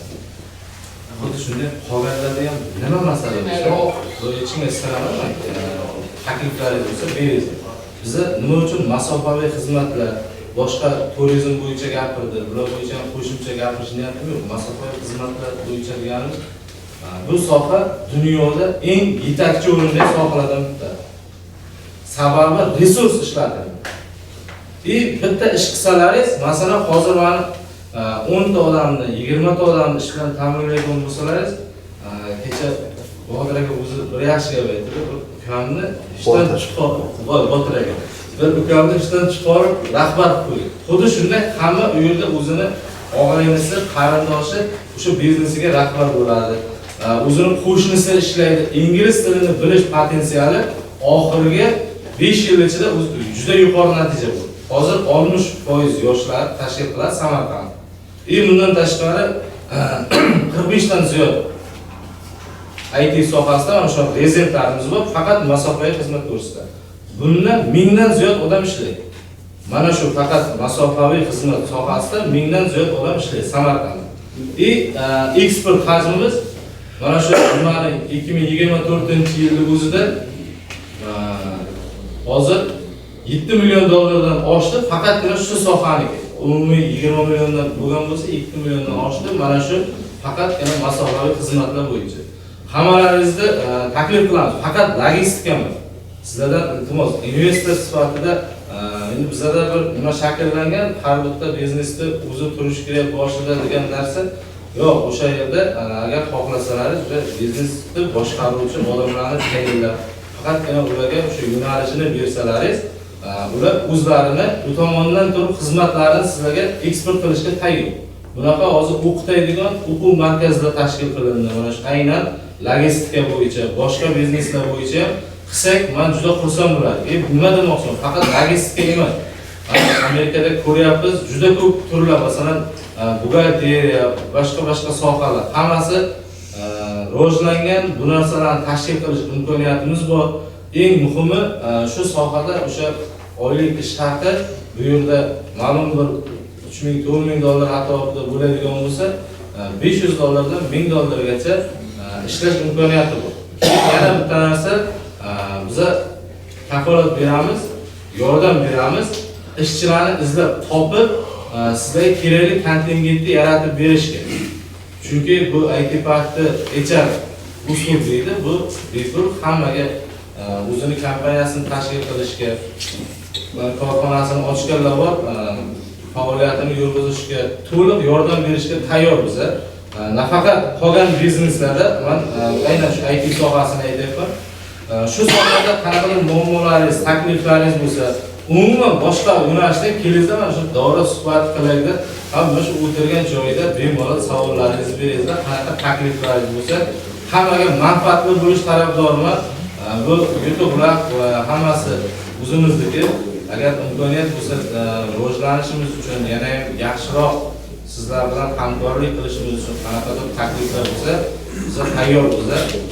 Chunki baribir sizlardagi tajriba bu bizga juda muhim, kerak hozirgi kunda. Shuning uchun marhamat, bir shunaqa takliflaringiz bo'lsa, qanaqa boshqa bizneslarda biz tayyormiz. Hozir yozib olib, shu yerda o'zini muhokama qilib, bir masalani bir tomonga yetishga. Rahmat sizlarga. Alloh solga chiroyli takliflaringiz uchun albatta biz to'g'ri takliflarni hammasini tahlil qilib chiqamiz. Bekzod aka, mana bu yerda hozir siz oziq-ovqat marketini aytib o'tdingiz. Bizda Filadelfiyada ham juda yirik o'zimizni supermarketimiz bor, Asr deb nomlangan. Asran? Hozir ikkinchisini ham ochyapti, katta supermarket qilib. 4-5 ta shtatlarda uni tarqatib rivojlantirish konsepsiyasi tayyor, hozir franshiza qilib, mana shu Asr korporatsiyasi nafaqat supermarket, bu restoranlar, trak kompaniyalari, karxoler kompaniyalari, o'shalarni hammasini boshida turgan asoschisi Faridun akam mana o'tiribdilar. Albatta hozir bir ikki o'zlarini juda qimmatli fikrlarini aytadilar. Hozir yaqinda shu boshchiligida biz o'zimizni jomiyamizda Al-Asr deb islomiy markaz ochdik. Har juma kunlari 1,5 minggacha namozxonlar kelishadi. Masjidga mana yonlarida faollar o'tirishibdi. Qodir hoji aka, Qodir hoji akalar. Akmal hoji. Avvalambor assalomu alaykum. Xush kelibsizlar. Sizlar ko'rgandan xursandmiz qilamiz. Albatta bizlar uchun sharaf sizlarni kelganlaringiz bu yerda. Mana shu yerda o'tirganlar hammasi men o'ylaymanki, nafaqat bu yerda O'zbekistonda mana shunaqa xizmatlar bor, ular hamma qilyapti, o'zimizga ham bor bu yerda mana shunaqa ishlar olib boryapmiz. Lekin kamchilik anolardan ishlarimiz ham bor, baribir endi har bir kishini o'zi silib keta olmaydi. Yerda ham O'zbekistonda ham baribir bir kamchilik bo'lib turadi. Avvalambor bitta iltimosim bor edi. Agar iloji bo'lsa, bu tanqidiy gap emas, bu faqat iltimos. Endi bizlar ham Samarqandda ko'p ishlayapmizlar, keyin faoliyat ko'rsatyapmizlar. Viloyat, Samarqand viloyat rayon hokimligi tomonidan sizlarda bir zaparetlik bor edi. Jonboy zaparetlik. O'sha yerda bir 2 gektar joy berilgan edi. O'sha yerda bir ekoturistik zona qurgan edik o'sha paytlarda. Qayerda paytlar? Jonboy zaparetlik bor edi. Jonboy qo'riqxona. Zarafshon qo'riqxona. O'sha yerda bizlarga joyimiz bor edi. O'sha payt o'rtacha o'g'lim o'sha yerda edi. O'sha yerda investitsiya qilib, o'sha yerda joy qilib, o'sha yerda bir turistik zona, ekoturistik zona qurgan edik. 50 gektar arendaga olgan edik o'sha joyni. O'sha joy keyin sudlanib boshlandi, u joyni olishi mana qildi, buzib tashlandi. Endi rekmarta sudda bizlar chiqqan edik, murojaat qilgan edik, uni yutgan edik, lekin baribir bu buzib tashlandi. Xabarim bor, farqi bilaman. Shuning uchun agar iloji bo'lsa, bu tanqidiy gap emas, bu prosta iltimos nima. Agar iloji bo'lsa, hech qanday davlat tomonidan bu kompensatsiya berilmadi o'sha yerda. Agar iloji bo'lsa, shuni bir ko'rib chiqilsa. Kim nomi bilan farqi? Hozir oshkorroq aytaman shu masalani. Mani o'zimda yuridik kompaniya bor Amerikada, 10 yildan buyon. Biz hujjatlar bilan ko'tarib hammasini ekspertiza qildik. U o'rmon xo'jaligi departamenti tomonidan berilgan, qonuniy. Keyin Jonboy tuman hokimi qaror chiqarib bergan. Mana o'sha biznesni qurgan mana Azamat tadbirkorimiz ham o'tiribdi, o'zlari $400,000 investitsiya qilgan. O'sha parkni qurish uchun O'g'liman. $400,000 kiritgan. Keyin qanaqadir vaziyatlar o'zgargandan keyin sudning qarori bilan buzilsin degan, lekin Oliy sudgacha chiqib, Oliy sudgacha to'xtatilgan. Bularni qilgan hamma ishlari qonuniy deb topilgan. Lekin o'shanga ham qaramasdan buzilsin deb turibdi mahalliy hokimiyat. Natijada bular 50 ta ishchi o'rni tashkil qilgan, $400,000 ga quygan. Mana shu masalani izoh beraman. izoh bersangiz. Qanday savol uchun rahmat. Savol o'tay. Demak, bu hudud qo'riqxona deyiladi. Qo'riqxona degani men 2-3 marta borganman, yaqinda ko'pchilar eshitizlarmi, Samarqand bilan Urgutga elektr poyezd qilinyapti. O'shani birinchi haligi Qonchiqalov Murodiylarga borib, o'sha Zarafshon milliy tabiat bog'iga bordik. Qo'riqxonaning shunaqa haligi qonuniyati borki, u yerdagi flora fauna qanday bo'lsa shunday rivojlanishi kerak. Daraxt o'z usuliga o'sishi kerak, o'zi shakllanishi kerak, unga tegish mumkin emas.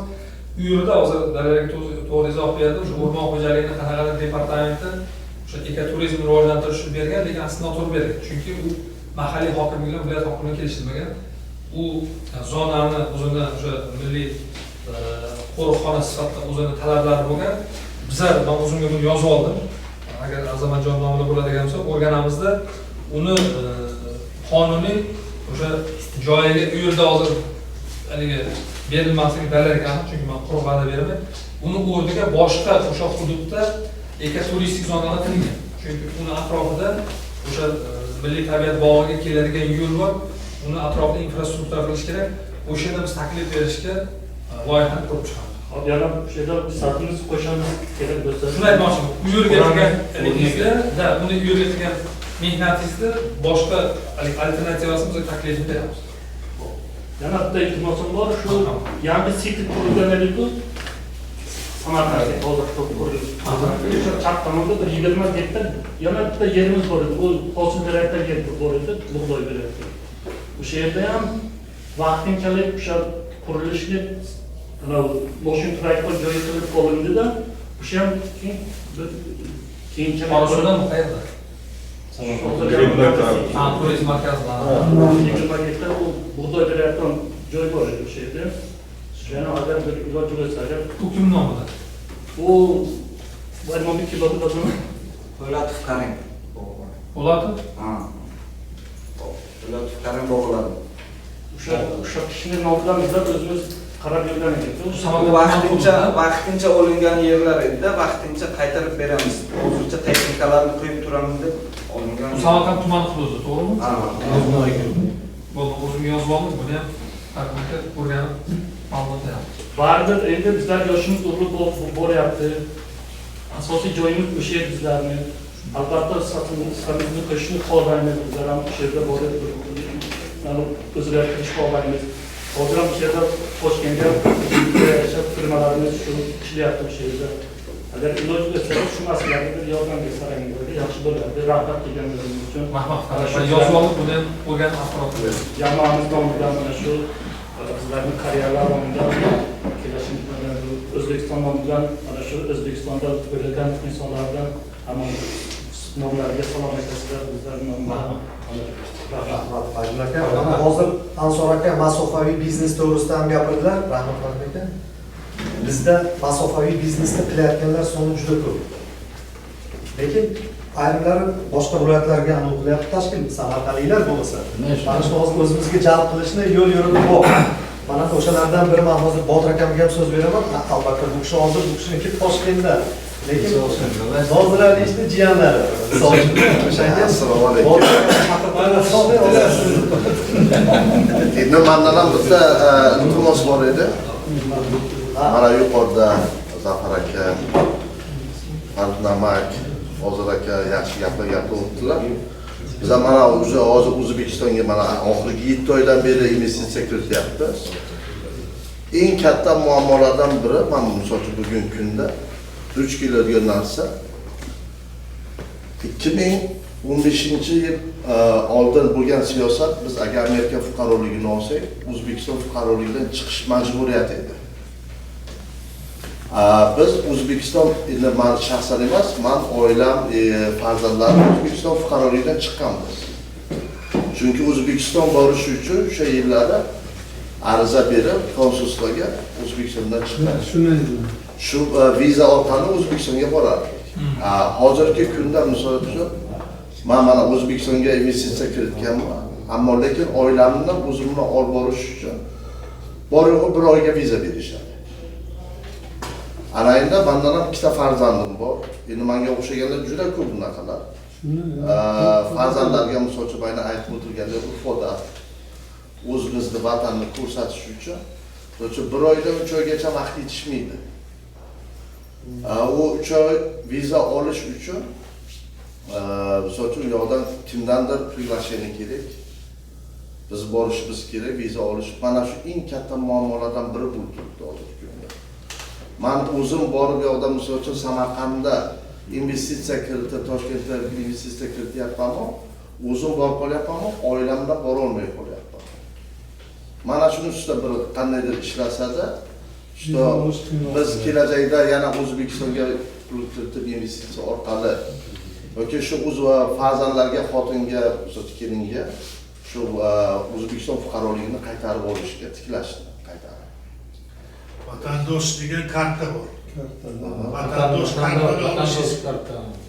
5 yil emas, umr oxirigacha borib kelaverasiz. Boshqa anoyim bor. Hozir bu odam bilan. Bu investitsiyaning nimasi bor, lekin vatandosh degan nima bor? Hozir investitsiyadan ham tashqari vakolati bor hozir bu odamda. Biz sizga aytadigan. Oila a'zolariga olishingiz mumkin vatandosh. Bor, chiqaramiz. Yaqinda chiqdi. Dilmurod aka, bu kishi Samarqand viloyat hokimining raqamlashtirish bo'yicha o'rinbosari. Dilmurod aka, hozir ham boshqa boshqa hozir ham savolingizga javob beradilar, ham o'zlari mana shu masofaviy biznes bo'yicha birdaniga takliflarni qaytmoqchilar bo'lmagan. Tugatmagan bo'lsa, Yo'q, muloqot tarzida bo'lyapti-da. Oxirigacha yetkazing.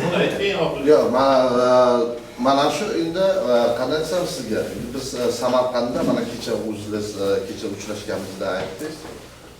Men o'zimda juda qiziqish bo'ldi mana davlat tomonidan yer beriladi agar biznes sentr qurilishiga, chunki meni ikkinchi asosiy biznesim investitsiya biznesi hisoblanadi. Biz men agardagi kelajakdagi o'sha kafolat berilsa, hujjatlar yuzasida davlat o'zi hamma narsa kafolatlanib berilsa, biznes sentr qurishga misol uchun men bugungi kunda qo'lim ochiq, u narsaga va tayyorman. O'sha loyihalarni bir ko'rib chiqishimiz kerak. Bundan oldin mana Bahodir aka aytdi, vatandosh degan men bundan xabarim yo'q edi.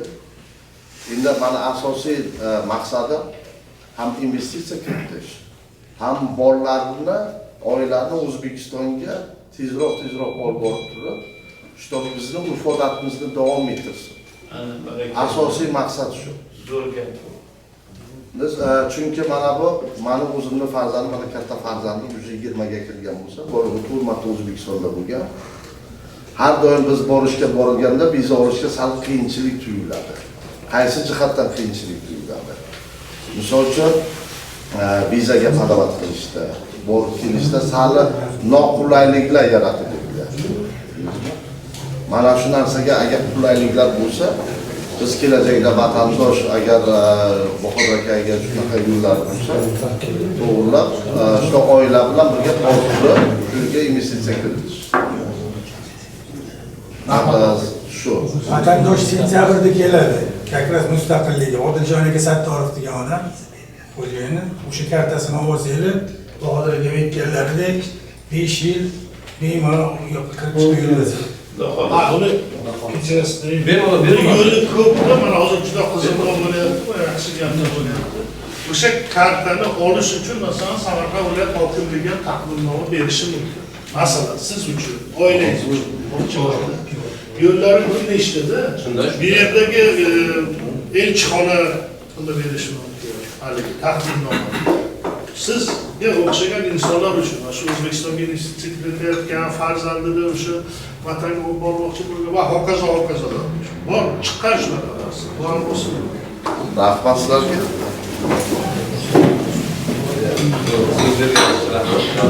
Assalomu alaykum. Hurmatli vatandoshlar, hurmatli Samarqandliklar.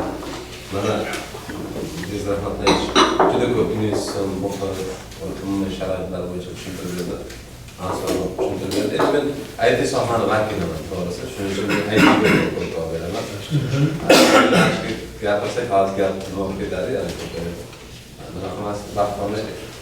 hurmatli hamkasblar, hurmatli vatandoshlar, asosiy nima bu? Mana o'tgan yil biz kelib ketganmiz.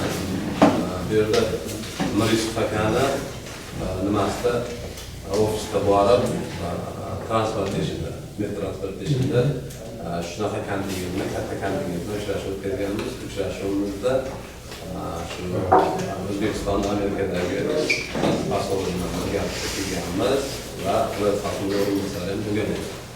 Mana shu kontingentni endi yana davom ettiramiz deb bu yil ham harakat qildik, rahbariyatdan so'raganlik ruxsat berishdi. Shu o'tgan yilgi kelib ketganimizdan keyin endi IT sohasiga aytdi boya bir nechta prezidentlar berilganini tushuntirib ketdi. Bir nechta shu yerda IT bilan shug'ullanadigan, shu masofaviy xizmatlar bilan shug'ullanadigan fuqarolarimiz, ya'ni o'zimizda nima deydi, Samarqandda tadbirkorlikni boshladi. Mana Shuhrat aka boshlagan. Hozir kunda bir 30 tadan ziyodroq nima deydi, o'zimizni qora ko'zlarimiz ish bilan ta'minlagan. Bu yerda hozir o'tirganlar, Galer aka bor, Davlat aka bor, uni nimasi bor, hamkori bor. Ular shu boshlaganda ishni. Endi men nima aytmoqchiman?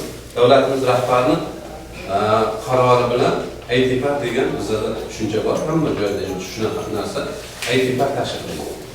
IT parkni tashkil qilinishining sababi IT bilan shug'ullanadigan tadbirkorlik subyektlarini qo'llab-quvvatlash uchun, preferensiyalar berish uchun tashkil qilingan. Mana shu IT yo'nalish bilan shug'ullanadigan tadbirkorlik subyektlariga 2040-yilgacha preferensiyalar berilgan. Preferensiyalarning berilishi nima? Barcha soliqlardan ozod qilingan, IT bilan shug'ullanadigan va IT park rezidenti bo'lgan tadbirkorlik subyektlariga 2040-yilgacha ozod qilingan. Ozod qilinishi soliqdan to'liq ozod qilingan. Xo'p, umumiy O'zbekistonning qonunchiligi bo'yicha soliq tushumini agar o'rtacha hisoblaydigan bo'lsa, 1 milliarddan ziyod bo'ladigan bo'lsa, 12% oborotdan soliq to'lanadi, ijtimoiy soliq to'lanadi, ya'ni 12% va undan tashqari daromad solig'i bor, 12%. Umumiy soliq hisobida 36% soliq to'lanadi. Endi umumiy agar bu yerda puli bilan hisoblaganda, oborot 1 milliarddan ziyod bo'ladi. 1 milliard so'm. Rezidentlikka o'tgandan keyin, IT park rezidenti bo'lgandan keyin umumiy soliq, ikkita ijtimoiy soliq va oborotdan soliq to'liq ozod qilingan. Keyin 12% daromad solig'imiz 7,5% ga tushirilgan. Qolgan to'lovlar hech qanday to'lov yo'q. Bitta eng katta narsa shu. Bu yerdagi ma'ni endi ko'rib turganlarning ichida taniydiganlarim bor. Taniydiganlarning ichida IT bilan, ya'ni masofaviy xizmatlar bilan shug'ullanadigan odamlar bo'lgani uchun men to'liqroq aytaman. Bundan tashqari, xo'p, mana nima deydi, hozirgi sizni nimangizga, Botir aka aytgan taklifingizga bizda IT viza degan narsa tashkil. Ya'ni IT bilan shug'ullanadigan tadbirkorlik subyektlari O'zbekistonga borib IT vizaga hujjat topshiradigan bo'lsa, 3 yil davomida bemalol kirib chiqish huquqi. Bizning yo'nalishda ham shunaqa narsa bor. Mana hozir aytilgandek vatandosh degan ibora bo'lgan bo'lsa, karta bo'ladigan bo'lsa, bizda IT viza degan u ham karta qilib beriladi. IT parkka hujjat berasiz, 2-3 kun ichida nima deydi, komissiya ko'rib chiqadi va sizga bemalol kirib chiqish huquqi. Taklifda Botir akaning fikrlarini kelib chiqib, qora suvda ikkinchi taklif bersa bo'ladi. Keyin kecha kechqurun siz bilan o'tirganimiz umumiy fuqarolarimizga aytmoqchiman.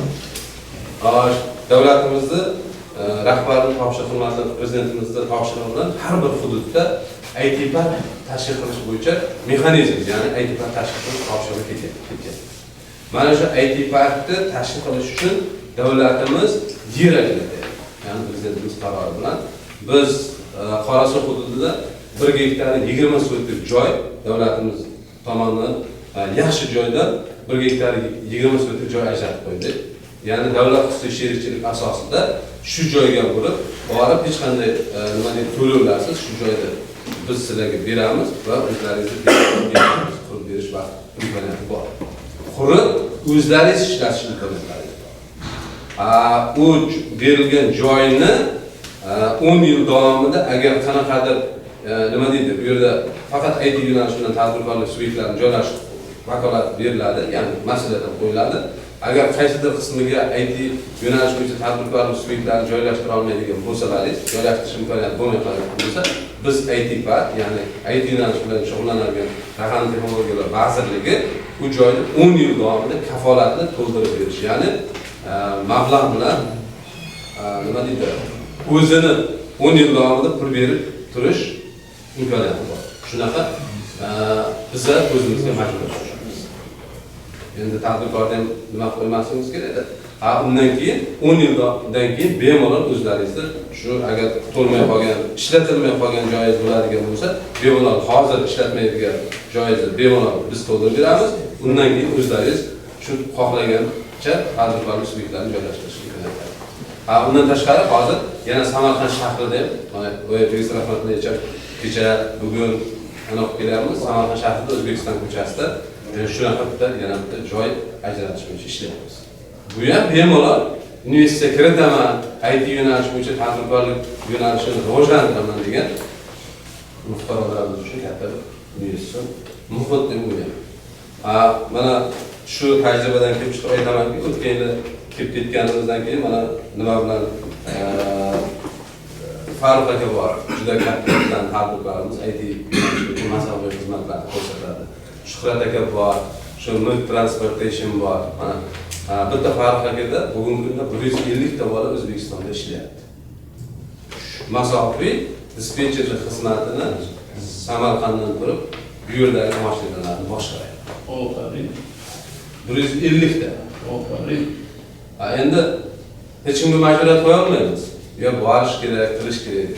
Mana boya Begiz Rahmatullayevich aytdi-ku, bu yerdagi o'tirgan vatandoshlarimiz agar shu masofaviy xizmatlarni ko'rsatib, shu yerdagi o'zini bitta bo'lsa ham og'aynisini, akasini, ukasini yo singlisini ish bilan ta'minlasa, shu O'zbekiston uchun juda katta bir natija. Davlatimiz rahbarining so'zlarini aytib berdi, ikkita ish o'rni yaratadigan tadbirkorni man erkin tadbirkorlar degan. Bu bizlar uchun juda katta motivatsiya. Bizlarga bemalol ishonib ayta olishimiz mumkin bo'lgan bu yaxshi nima deydi natija bilan. Kimdir agar mana bu yerda o'tirgan tadbirkor subyektlarimiz agar shunaqa ish qilaman deydigan bo'lsa, biz sizlarni hamkorlik qilishga tayyormiz. Yana bitta narsa aytaman. Aynan endi masofaviy xizmatni nimasini aytdik? Dispetcherlik tomoni. Ikkinchi tomoni bizda Shkola 21 degan bugungi maktab ochildi. Bu asosan dasturlash bilan shug'ullanadigan yoshlarni dasturlashga tayyorlaydi. 2023-yil 26-dekabr 2023-yil boshida ochilgan maktab bugungi kunda senior, junior kadrlarni tayyorlayotgan maktab. Ya'ni sizlar bilasizlar, Rossiyada Shkola 21, Fransiyada 41 degan maktablar bor. Agar unda ichiga kirgan bo'lsa, juda yaxshi programmalashtirishni kadr tayyorlaydigan markazimiz. Bu Samarqandda. Birinchi Samarqandda ochildi, boshqa hududda yo'q edi. Hozir endi Toshkentda ham ochildi. O'zbekistonda o'zi ikkita bo'lyapti. Shu yo'nalish bo'yicha ishlayapti. Undan tashqari IT yo'nalish bilan shug'ullanadigan, ya'ni menga markaz qildim. Nima deydi? Dispetcherlik xizmatini tashkil qildim. Kadr tayyorlashim kerak. Men kadr yetmasligi mumkin degan baribir bora bo'ladi ko'pchilikda. Agar shunaqa o'ylayotganlar bo'ladigan bo'lsa, bu narsani o'zi 45 tadan ziyod aynan ta'lim IT bilan shug'ullanadigan ta'lim markazlarini tashkil qildi. Yo'q, o'zim qilaman deydigan bo'lsa ham, IT bilim degan raqam texnologiya vazirligining tarkibida jamg'arma tashkil qiladi. Jamg'armamizdan xohlagancha eng minimalni stavkada kreditlash imkoniyatini ham hozirgi kunda shakllantirib qo'yganmiz. Agar kimdir yo'q, men o'zimda uncha pul qilmayman, O'zbekiston tomon davlat tomonidan men qo'llab-quvvatlash kerak, ikki tomonlama qarsak chiqish kerak deyilgan bo'lsa, eng minimalni nimada stavkada qayta moliyalashish stavkasidan O'zbekistonda bundan ham past bo'lgan darajada kreditlash mexanizmini Raqam texnologiya vazirligi tashkil qilgan hozir. Prezidentimiz avvalambor, hurmatli prezidentimiz qarorlari bilan. Shuni inobatga olib bitta narsani aytishim mumkinki, mana hozir bizni parallel bizlar bilan birgalikda bizning vazirimiz Shirsta Tamchan aynan shu Amerika Qo'shma Shtatlarida bugungi kunda shu yerda. Bemalol aytishim mumkin, ertaga Chikagoda tadbir bor, 16-17 kuni shu yerga borib, uchrashamiz, ya'ni ma'ruzalar qilinadi Amerikaga. Kecha mana BMTning binosida ham uchrashuvlar tashkil qilib, targ'ibot qilyapmiz o'zimiz. Yana bitta narsani aytishim mumkin, agar shu markaz tashkil qilamanda men kreditlash mexanizmidan foydalanaman deydigan bo'lsa, IT parkimizda shunaqa imkoniyati borki, kompyuter texnikasini va mebellarini biz daromadga chiqqancha bo'lgan muhitda mobaynida, masalan 1 yillik faoliyat o'tgandan keyingacha biz o'zimiz hisobimizdan olib berish imkoniyatimiz ham bor. Ular shunaqa local to global zero risk degan programmalar ishlab chiqqanimizda shu doirada sizlarga yetkazib berishimiz ham mumkin. Masalan, 1 yildan keyin daromadga chiqasiz. 1 yarim yildan keyin daromadga chiqasiz. Kimdir 6 oydan keyin daromadga chiqadi. Shu jarayonda biz kompyuter texnikasini, mebel jihozlarini biz olib berishimiz kerak. Bemalol imtiyozlarda bular endi sizlarga. Men yo'q, pulim ko'p bu yerda, imkoniyatim ham ko'p, lekin davlat ham hozir ishtirok etish kerak. Biz u tomonga deydigan bo'lsa, shu imkoniyatdan ham foydalanish mumkindir. Shuning uchun hurmatli fuqarolar, hurmatli hamkasblar, shu yo'nalishda bu Amerika Qo'shma Shtatlari bu hudud baribir IT yo'nalishi, umuman hamma yo'nalish bo'yicha yaxshi rivojlangan. Biz hali tajriba olishimiz kerak bo'lgan joylar ko'p. Shu jumladan IT yo'nalish bo'yicha juda rivojlangan. O'zimiz ikkinchi marta ketib ko'rib rivojlangan baribir. Shuning uchun sizlarni avvalambor yordamlaringiz kerak. Shu hududda o'zlaringizni, oilangizni, aka-ukalaringizni ish bilan ta'minlashga yordam bersalaringiz, biz sizlarni qo'llab-quvvatlashga har doim tayyormiz. Bizlarni og'aynimizni qilinglar, bizlarni og'aynimizga yordam beringlar emas. O'zlaringiz og'aynilaringizni yordam berib, ish bilan ta'minlasalaringiz juda yaxshi bo'ladi. Yana bitta narsa aytmoqchiman. Bizlarni Samarqandda endi o'zi O'zbekistonda hamma hududimiz 5-6 hududda ingliz tili bilan ingliz tili bo'yicha kadr tayyorlaydigan institutlar bor. Endi aynan Samarqandda shu yaxshi yo'lga qo'yilgan bu narsa. Chet tillar instituti. Undan keyin turizm bizda juda yaxshi rivojlangani uchun ingliz tili biladigan yoshlarimiz soni ham ko'proq. Endi ko'plarda aytadilar, biz ingliz tilini bizning hududimiz hali uncha tayyor emas, kadrlarni bu darajada bilmaydi deydi. Endi ko'pchilik bilan gaplashgan boshqa bo'ladi. Shu jarayonda men bitta narsani har doim aytaman. Qachon kadr tayyor bo'ladi? Qachonki bizda ish o'rni ko'p bo'lsa, ish o'rni oshaversa. Bola turtlarda, mana bironta korxonaga kiradi, kirib ingliz tilini bilmasa uyalib chiqib ketaveradi sekin. Unga bizlar sekin-sekin mana shunaqa muhit yaratib boraversak, kadr ish o'rnini yaratib boraversak, nisbatan mayli bu yerda ishdan 5,000, 10,000 yoki 2,000, 3,000 dollar oylik berish imkoniyati bor. Bizda bu darajadagi oylik bermasa ham, nima deydi? Bizda baribir arzon ishchi kuchi bor. Shu arzon ishchi kuchini bizlar maksimum tayyorlashga harakat qilamiz. Hamkorlik qiladi. Mana chet tillar instituti bilan yoki ingliz tili bo'yicha o'quv markazlarimiz soni juda ko'p. Mana bitta o'quv markazimiz bor. Muhammadiyev juda ko'pchilik biladi, Muhammad aka degan odam. Ana shu ingliz tili bo'yicha o'quv markazida 4,5 mingta bola tayyorlaydi. Bir vaqtda o'zida 4,5 mingta bolani ingliz tiliga tayyorlaydi. Markazlarimiz soni ko'payib boryapti. Agar sizlar yordam bersalaringiz, uni yana jadallashtiramiz. Rahmat. Botir aka rahmat. Rahmat.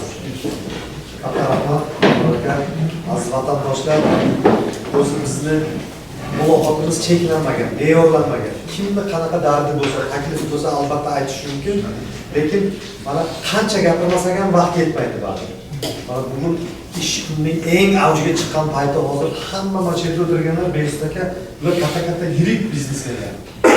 Prosta mana statistika uchun chaqirmadik hech kimni. Hamma o'tirganlar ham hammasi qo'ldan o'shalarning eng oddiysi mana chiqib men biznes center quraman dedi hozir mana Botirjon.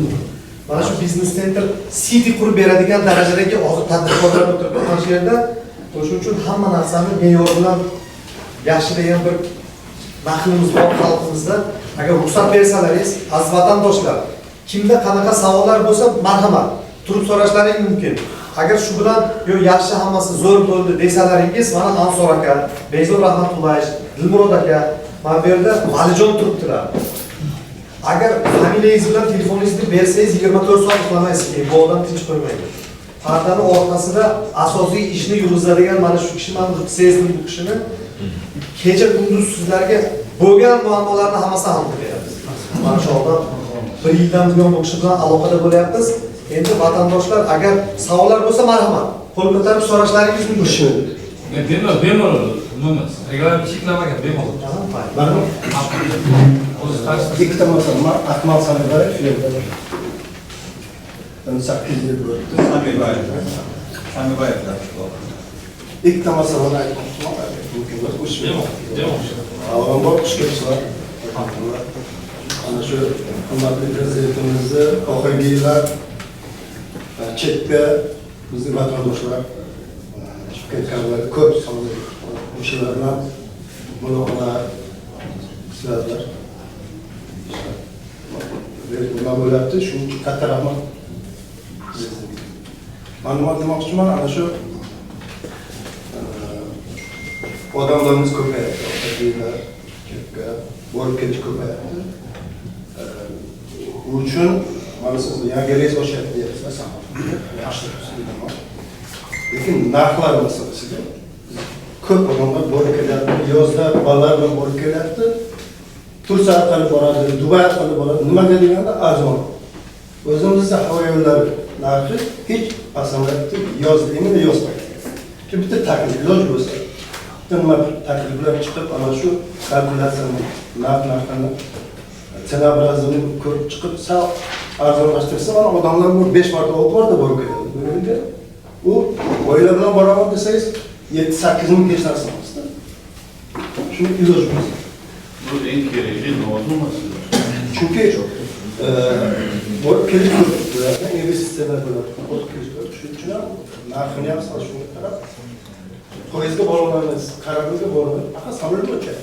Bu birinchi. Ikkinchi masala, mana 2 yildan beri pensioner O'zbekistonda ma'lum qilgan pensioner plastik kartochka ochganman.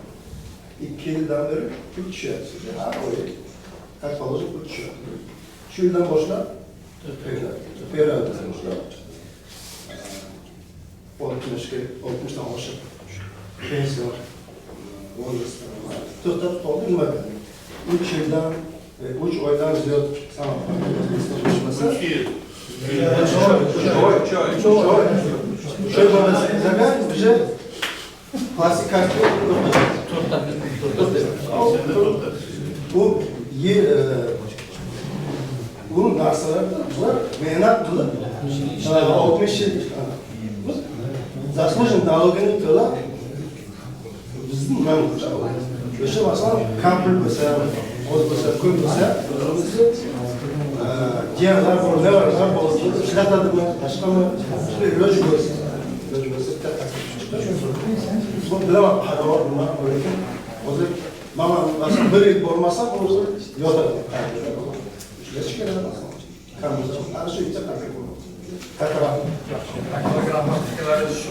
Birinchi masala aviareys bo'yicha biz mas'uliyat zimmamizni ko'ryapmiz. Endi Hurmatli Prezidentimizga talab borki, shu bir hafta oldin bo'lgan selektor topshiriq berdiki, Samarqand bilan Farg'ona, Samarqand bilan Buxoro, Xorazm, Samarqand bilan Termiz o'rtasida ham aviaqatnovlar qo'yilaki, qulaylik ko'proq bo'lsin. O'zimizni ichki turizmni rivojlantirish bo'yicha bu endi Nyu-York bilan bog'liq masala bu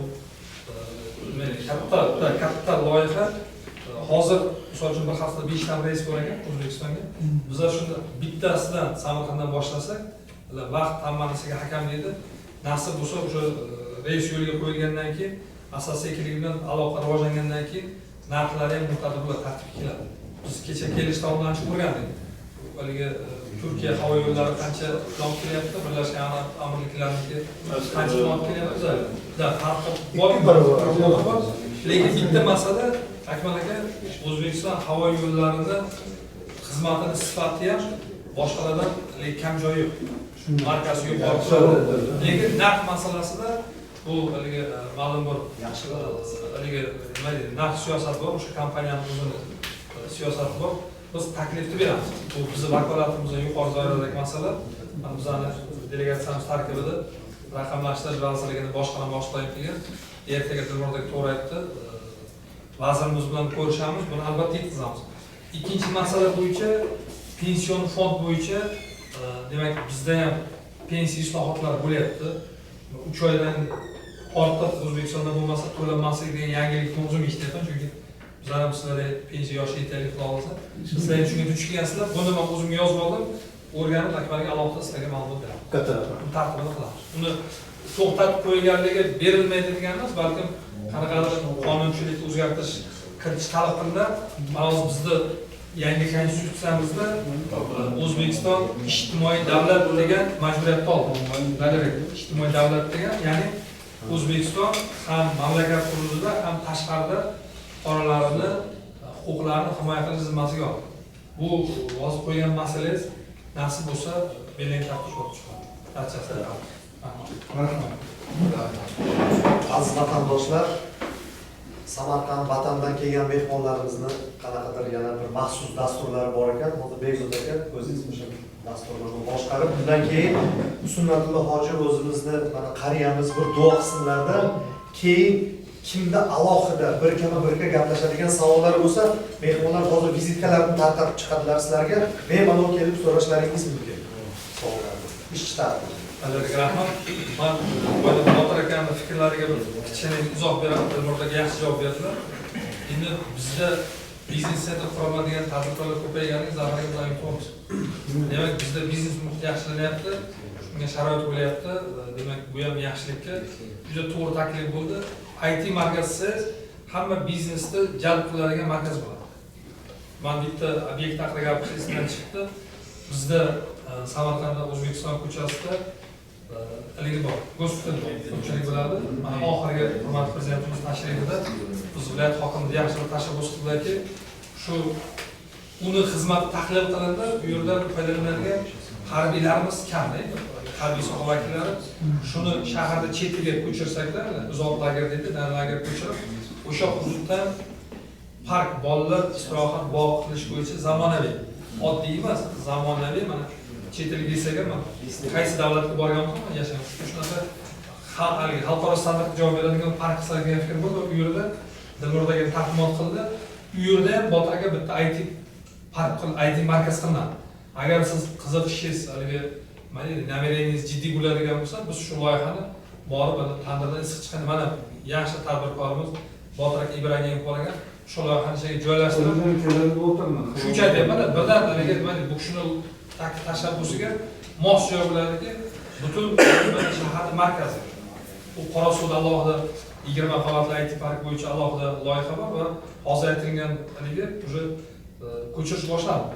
Gospitalni ko'chirish boshlandi, to'liq hududi park bo'ladi. Ya'ni aholiga men kecha Nyu-Yorkda e'tibor berdim, o'rtoqlarimiz ko'rsatdi. Oldin internetda ko'p ko'rgandim. Nyu-York milliy parki 200 yil oldin bog' qilingan, o'sha hududida hukumat davlat saqlab qolgan. Bizlar ham O'zbekistonda shuni ko'paytirishimiz kerak. Samarqandda shuni ko'paytirishimiz kerak. Shu bo'yicha ishlar boshlandi. Agar shu loyihalarga hissa qo'shaman sizlar, mana Botir aka misolida biz 200% qo'llab-quvvatlashga tayyormiz. Bugungi uchrashuvga kelganliklaringiz uchun yana bir marta hammaga alohida minnatdorchilik bildiraman. Dallarga to'g'ri urg'u berilib, qimmatli bedali oldin ko'pchilik aytgandi, Amerikada har bir sekund hisob-kitob biladi. Biz mana 2 soat davomida sizlar bilan muloqot qilyapmiz. Fikrlaringizni oldik, hozir Amsorjon aytdiki, ko'pchilik fikrni bildirmayapti, lekin ko'plar takliflari bor edi. Dallarga iltimos bo'ladi, ozodlik fikrlaringizga. Kimning fikri bo'lsa, biz dushanba kechgacha shu yerda bo'lamiz. Ya'ni bitta Filadelfiyadan keyin Chikagoga, keyin Ogayga, keyin Vashingtonga boramiz. Fikrlaringizni bersinlar, biz hammasini umumlashtirib viloyat rahbariga olib boramizlar va Botir aka misolida, Zafar aka misolida kim agar shu loyiha qilaman desa, sizlar borishlaringizga biz viloyat hokimiga uchrashuv tashkil qilamiz. Kecha Nyu-Yorkda ham shu fikr bo'ldi. Aniq loyiha, aniq taklif, bedagi tajriba, kolossal katta tajriba. Joyda sizga tushuntiray, mana Sobir akam Davronov o'tibdilar. O'zimizda mehnat bankida Samarqand shahrida ishlagan bir paytlar. Hozir o'zimiz vatan jamiyatida bu kishi inson resurslari bo'yicha yo'nalishni olib boryapti. Как раз mana hamma takliflarni bu kishi bir joyga yig'ib sizga keyin yetkazib bersalar, biz hammasini umumlashtirib yo'nalishga kelsin hozir. Kimga qaysi yo'nalish bo'yicha demak takliflari bo'lsa, biz shu takliflarni ko'rib chiqib sizlarning borishlaringizga biz viloyat rahbariga, viloyat birinchi rahbariga uchrashtirib, shu loyihani tezlashtirib sizlarga kafolat bo'lish uchun biz haligi men o'zimiz harakatimiz qilamiz. Bu yerga kelishdan oldin jiddiy tayyorgarlik ko'rgandek deb men boshda urg'u berdim. Kecha Nyu-Yorkda ikkita vakilimizga biz ishonchli vakil degan bir hujjat topshirdik. Bugun ham mana shu yerdagi Filadelfiyada endi ko'pchilikda haligisi nima fidoyiligi bor, lekin alohida Zafar aka kirishtirmaga urg'u berdi, hozir Dallar aka alohida aytdingiz. Ozod aka alohida fidoyiligi, Ozod aka mana shu Filadelfiyadagi vatandoshlarni hamjihatlikka qo'shgan hissasi uchun biz Samarqand viloyati demak hokimligini ishonchli vakillariga biz guvohnoma topshirmoqchimiz. Agar o'sha Ozod aka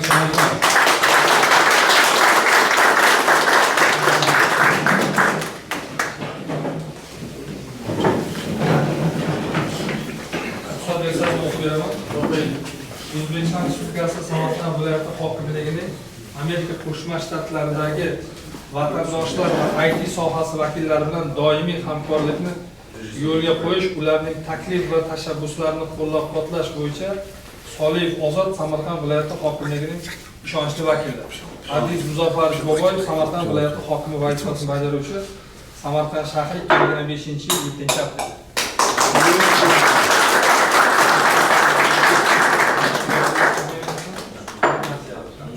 Tabrik.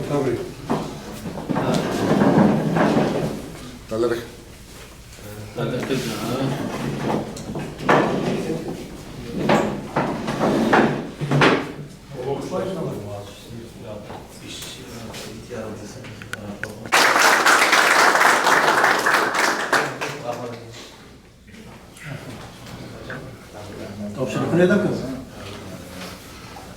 Shuhrat aka ko'p bo'lganman faoliyatini boshlaganlariga hamkorlikda ishla boshladik. Shuhrat aka bir ikki og'iz gapirib bersangiz. Endi biz o'tgan yilgi hajmidan kelib chiqib aytaylik. Kecha kechqurun birinchi masalalarni gaplashdik. Ha, nima natijaga erishdi ozgina? O'zbekistonda qanday ish boshladi? Bizlar bir yil bo'ldi. Bizlar ungacha bizlar ishlardik. Keyin kelib ketgandan keyin bizlar hammasini yo'qotib ishlab boshladik. Hozirgi davrda Toshkent bilan Samarqandda bir 36 ta bola ishlaydi o'zlarida. Ya'ni o'syapmiz. Yordam bo'yicha ancha yordam beradilar. Kecha bir ikkita savollar bo'ldi, haftalik berdim.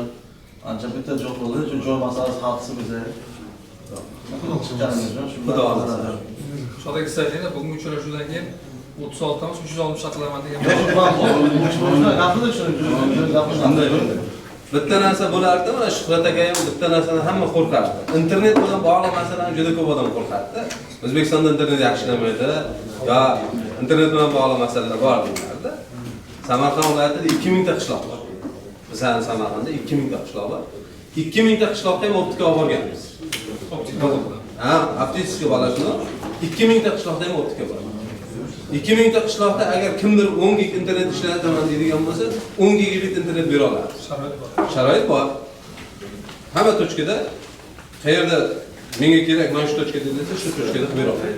Mana Shuhrat aka bir zamonlar shunaqa nimalar bo'lardi, qo'rqardi, Shuhrat aka imkoniyatimiz bor. Keling, qiling deganimizda shu boshladida hozirgi kunda 36 odam. Keyin ikkinchi narsa, O'zbekistonga ana nima deydi, nima kiritsak, nima deydi, bu yerda pul birligidan pul jo'natsak yoki boshqa davlat pul birligidan jo'natsak, bir xil tadbirkorlik subyektlari bor, 4 ta pul birlikda pul yuboradi endi ishchilarni oyligini to'lash uchun.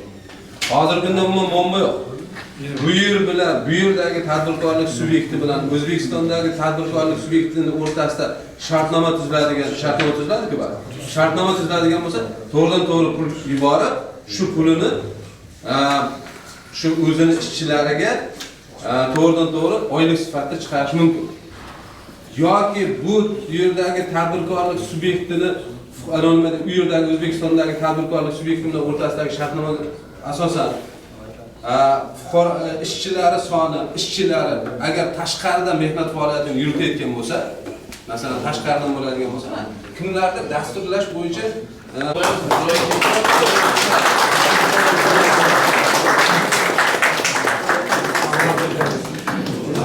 davlat